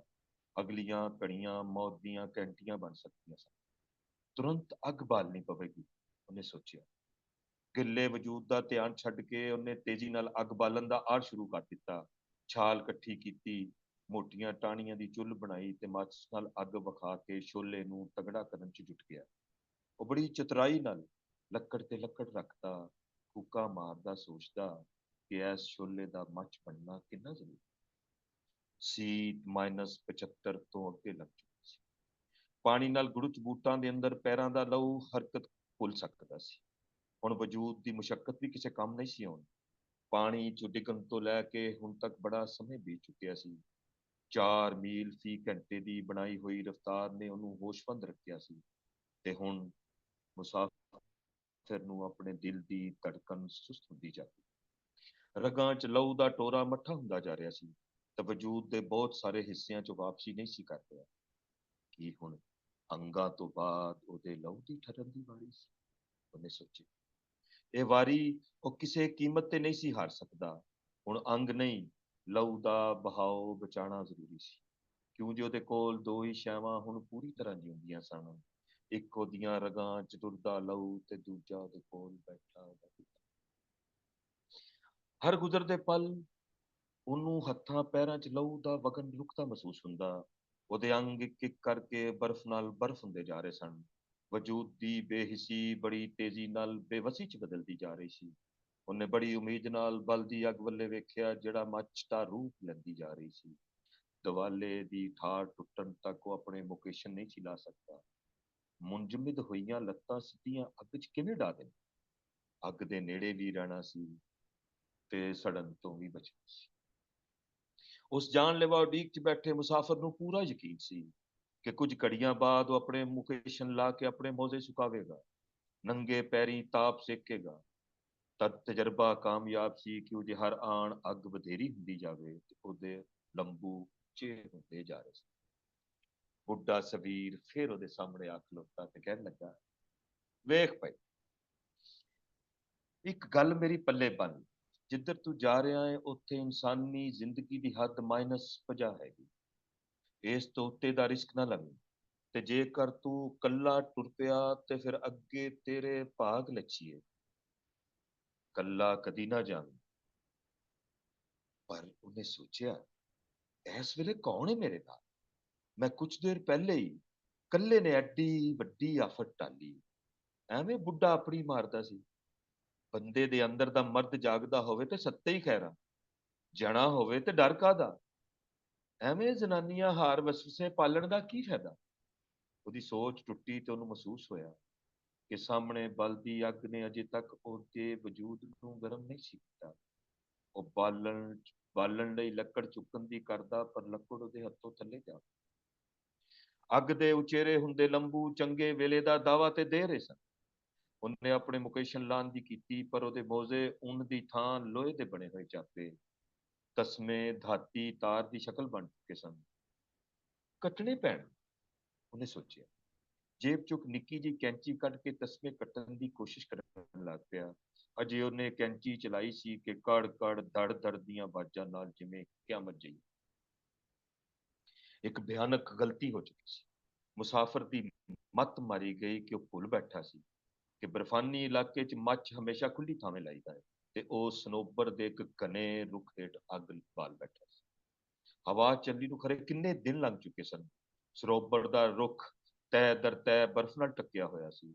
ਥੱਲੇ ਲੱਗੀ ਅੱਗ ਦੇ ਸੇਕ ਨੇ ਬਰਫ਼ ਦੀਆਂ ਤਹਿਵਾਂ ਢਿੱਲੀਆਂ ਕਰ ਦਿੱਤੀਆਂ, ਤੇ ਖੁਰੇ ਤੇ ਇੱਕ ਟਾਹਣੀ ਤੋੜਨ ਦੀ ਕੋਸ਼ਿਸ਼ 'ਚ ਨਰਮ ਹੋਈ ਬਰਫ਼ ਨੇ ਸ਼ਾਖਾਂ ਛੱਡ ਦਿੱਤੀਆਂ, ਤੇ ਆਨਨ ਫਾਨਨ ਉਹਦਾ ਕੀਤਾ ਕਰਾਇਆ ਸਾਰਾ ਕੁਝ ਯੱਕ ਕਰ ਛੱਡਿਆ।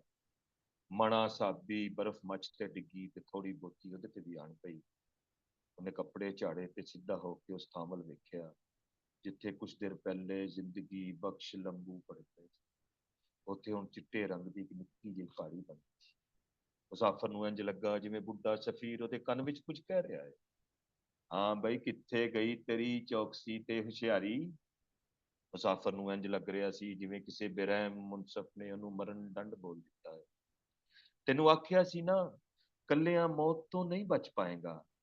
ਬੁੱਢੇ ਨੇ ਫੇਰ ਖੁਸ਼ਖੁਸ਼ੀ ਕੀਤੀ। ਹੁਣ ਉਹਦੇ ਨਾਲ ਦੂਜਾ ਵੀ ਉਹ ਆਪ ਹੀ ਸੀ। ਉਹਨੇ ਸੋਚਿਆ ਤੇ ਦਬਾ ਦਬ ਦੂਜਾ ਚੁੱਲ੍ਹਾ ਬਣਾਉਣ ਦੀ ਕੀਤੀ। ਉੱਠਣ ਲੱਗਿਆ ਪਰ ਲੱਤਾਂ ਨੇ ਭਾਰੀ ਨਾ ਸਾਰਿਆ, ਪਰ ਉਹਨੇ ਹਿੰਮਤ ਫੜੀ ਤੇ ਉੱਠ ਖਲੋਤਾ।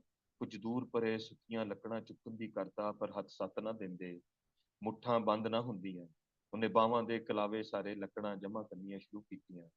ਮੁਸ਼ਕਲ ਨਾਲ ਚੰਦ ਟਾਹਣੀਆਂ ਹੀ ਹੱਥੇ ਚੜੀਆਂ। ਵਜੂਦ ਸਾਥ ਨਹੀਂ ਸੀ ਦੇ ਰਿਹਾ, ਪਰ ਉਹ ਜੁਟਿਆ। ਇਸ ਸਾਰੀ ਅਨਹੋਣੀ ਵਾਰਦਾਤ ਦੇ ਦੌਰਾਨ ਕੁੱਤਾ ਮੁਸਲਸਲ ਉਹਦੇ ਵੱਲ ਵੇਖਦਾ ਰਿਹਾ। ਉਹਦੀਆਂ ਬੇਚੈਨ ਅੱਖਾਂ ਮਾਲਕ ਨਾਲ ਹੁੰਦੀ ਵਾਪਰੀ ਦੀ ਟੋਹ ਵਿੱਚ ਲੱਗੀਆਂ ਸਨ। ਬੇਚੈਨ ਜਿਹਾ ਮੂੰਹ ਚੋਂ ਨਿੱਕੀਆਂ ਨਿੱਕੀਆਂ ਆਵਾਜ਼ਾਂ ਕੱਢਦਾ, ਜਿਵੇਂ ਕਹਿ ਰਿਹਾ ਹੋਵੇ, ਦੇਰ ਨਾ ਕਰ ਤੇ ਛੇਤੀ ਨਾਲ ਅੱਗ ਬਾਲ। ਉਧਰ ਚੁੱਲ੍ਹ ਤਿਆਰ ਹੋਈ ਤੇ ਮੁਸਾਫਰ ਨੇ ਜੈਕਟ ਦੀ ਜੇਬ ਚੋਂ ਮਾਚਿਸ ਕੱਢਣ ਦੀ ਕੀਤੀ। ਬੇਹਿੱਸ ਹੋਈਆਂ ਉਂਗਲਾਂ ਮਾਚਿਸ ਨੂੰ ਮਹਿਸੂਸ ਕਰਨ ਤੋਂ ਉੱਕਾ ਅੰਤਰੀ ਸੀ। ਮਾਚਿਸ ਹੈ ਤੇ ਸੀ, ਪਰ ਮਹਿਸੂਸ ਕਿਉਂ ਨਹੀਂ ਹੋ ਰਹੀ? ਇਹ ਸੋਚ ਕੇ ਉਹਨੂੰ ਗੁੱਸਾ ਆ ਗਿਆ ਤੇ ਉਹਨੇ ਦਸਤਾਨਾ ਲਾਹ ਸੁੱਟਿਆ ਤੇ ਆਪਣੇ ਹੱਥ ਜ਼ੋਰ ਜ਼ੋਰ ਦੀ ਆਪਣੀਆਂ ਲੱਤਾਂ ਤੇ ਮਾਰਨ ਲੱਗ ਪਿਆ। ਫਿਰ ਉੱਠ ਕੇ ਖੜਾ ਹੋਇਆ ਤੇ ਵਰਜਿਸ਼ ਸ਼ੁਰੂ ਕਰ ਦਿੱਤੀ। ਕੁੱਤਾ ਬੜੀ ਚੌਕਸੀ ਨਾਲ ਖੜਾ ਮਾਲਕ ਦੀਆਂ ਧਾਰ ਰਿਹਾ ਸੀ। ਮੁਸਾਫਿਰ ਆਪਣੇ ਹੱਥ ਆਪਣੀਆਂ ਲੱਤਾਂ ਨਾਲ ਜ਼ੋਰ ਦੀ ਮਾਰਦਾ। ਅਖੀਰ ਉਹਨੂੰ ਪੀੜ ਦਾ ਅਹਿਸਾਸ ਹੋਇਆ। ਇਹ ਚੰਗੀ ਖਬਰ ਸੀ। ਉਹਨੇ ਕੋਸ਼ਿਸ਼ ਕੀਤੀ ਤੇ ਨੰਗੇ ਹੱਥ ਨਾਲ ਮਾਚਿਸ ਬਾਹਰ ਕੱਢ ਲਈ, ਖੋਲੀ ਤੇ ਤੀਲੀਆਂ ਜੰਮ ਕੇ ਢੇਲਾ ਬਣ ਗਈਆਂ ਸਨ। ਉਹਨੇ ਤੀਲੀਆਂ ਨੂੰ ਵੱਖਰਾ ਕਰਨ ਦੀ ਕੋਸ਼ਿਸ਼ ਕੀਤੀ ਤੇ ਮਾਚਿਸ ਥੱਲੇ ਬਰਫ਼ ਤੇ ਜਾ। ਉਹਨੇ ਪੱਥਰ ਹੋਏ ਹੱਥਾਂ ਨਾਲ ਮਾਚਿਸ ਚੁੱਕਣ ਦੀ ਕੀਤੀ, ਪਰ ਨਾ ਚੁੱਕ ਸਕਿਆ। ਉਹਨੇ ਛੇਤੀ ਨਾਲ ਦਸਤਾਨੇ ਵਾਪਸ ਚਾੜੇ ਤੇ ਹੱਥਾਂ ਦੀ ਬੁੱਕ ਬਣਾ ਕੇ ਮਾਚਿਸ ਚੁੱਕ ਲਈ, ਪਰ ਇਹ ਸਾਰੀ ਮੁਸ਼ਕਲ ਦਾ ਕੋਈ ਫਾਇਦਾ ਨਜ਼ਰ ਨਹੀਂ ਸੀ ਆ ਰਿਹਾ। ਮੁਸਾਫਰ ਨੇ ਮਾਚਿਸ ਮੂੰਹ ਲਾਗੇ ਕੀਤੀ ਤੇ ਦੰਦਾਂ ਨਾਲ ਇੱਕ ਤੀਲੀ ਛੁਡਾ ਕੇ ਉਹਨੂੰ ਆਪਣੀ ਬਾਂਹ ਤੇ ਰਗੜਿਆ। ਤੀਲੀ ਬਲ ਉੱਠੀ। ਮੁਸਾਫਰ ਛੇਤੀ ਨਾਲ ਨੀਵਾਂ ਹੋਇਆ ਕਿ ਬਲਦੀ ਤੀਲੀ ਨੂੰ ਛਾਲ ਤੇ ਰੱਖੇ, ਪਰ ਬਲਦੀ ਤੀਲੀ ਦਾ ਧੂੰ ਉਹਦੇ ਸੰਗ ਨੂੰ ਵੱਜਿਆ ਤੇ ਉਹਨੂੰ ਉੱਥੂ ਲੱਗ ਗਿਆ। ਉਹ ਜ਼ੋਰ ਦੀ ਖੰਘਿਆ ਤੇ ਤੀਲੀ ਬਰਫ਼ ਤੇ ਡਿੱਗ ਕੇ ਚੁੱਕ ਬਣ। ਬੁੱਢੇ ਸਫੀਰ ਨੇ ਆਖਿਆ ਸੀ, ਸਾਥ ਦਾ ਹੋਣਾ ਬੜਾ ਜ਼ਰੂਰੀ, ਪਰ ਹੁਣ ਤੇ ਮੇਰੇ ਆਪਣੇ ਅੰਗ ਸਾਥ ਨਹੀਂ ਸਨ ਦੇ ਰਹੇ। ਉਹਨੇ ਸੋਚਿਆ ਤੇ ਪੂਰੇ ਵਜੂਦ ਨੂੰ ਹਿਲਾ ਜੁਲਾ ਕੇ ਵੇਖਿਆ। ਬਾਹਾਂ ਤੋਂ ਬਾਅਦ ਹੁਣ ਉਹਦੇ ਮੋਢੇ ਵੀ ਕੰਮ ਨਹੀਂ ਸਨ ਕਰਦੇ। ਉਹਨੇ ਤੀਲੀਆਂ ਦਾ ਬੰਡਲ ਫਿਰ ਮੂੰਹ 'ਚ ਨੱਪਿਆ ਤੇ ਪੂਰਾ ਬੰਡਲ ਆਪਣੀ ਬਾਂਹ ਨਾਲ ਰਗੜ ਦਿੱਤਾ। ਝੱਸ ਦੀ ਆਵਾਜ਼ ਨਾਲ ਬੰਡਲ ਤੁਰੰਤ ਬਲ ਉੱਠਿਆ। ਉਹਨੇ ਬੰਡਲ ਆਪਣੀ ਬੁੱਕ ਵਿੱਚ ਧਰ ਕੇ ਮੂੰਹ ਪਰੇ ਕਰ ਲਿਆ। ਉਹਨੇ ਬੁੱਕ ਵਿੱਚ ਬਲਦਾ ਛੋਲਾ ਲੱਕੜੀ ਦੇ ਢੇਰ ਦੇ ਨੇੜੇ ਕੀਤਾ ਤੇ ਉਹਨੂੰ ਗੋਸ਼ਤ ਦੇ ਸੜਨ ਦੀ ਆਵਾਜ਼ ਆਉਣ ਲੱਗ ਪਈ। ਇੱਕ ਸੈਕਿੰਡ ਦੋਸਤੋ, ਮੇਰੇ ਕੋਲ ਗਲਤੀ ਹੋ ਗਈ।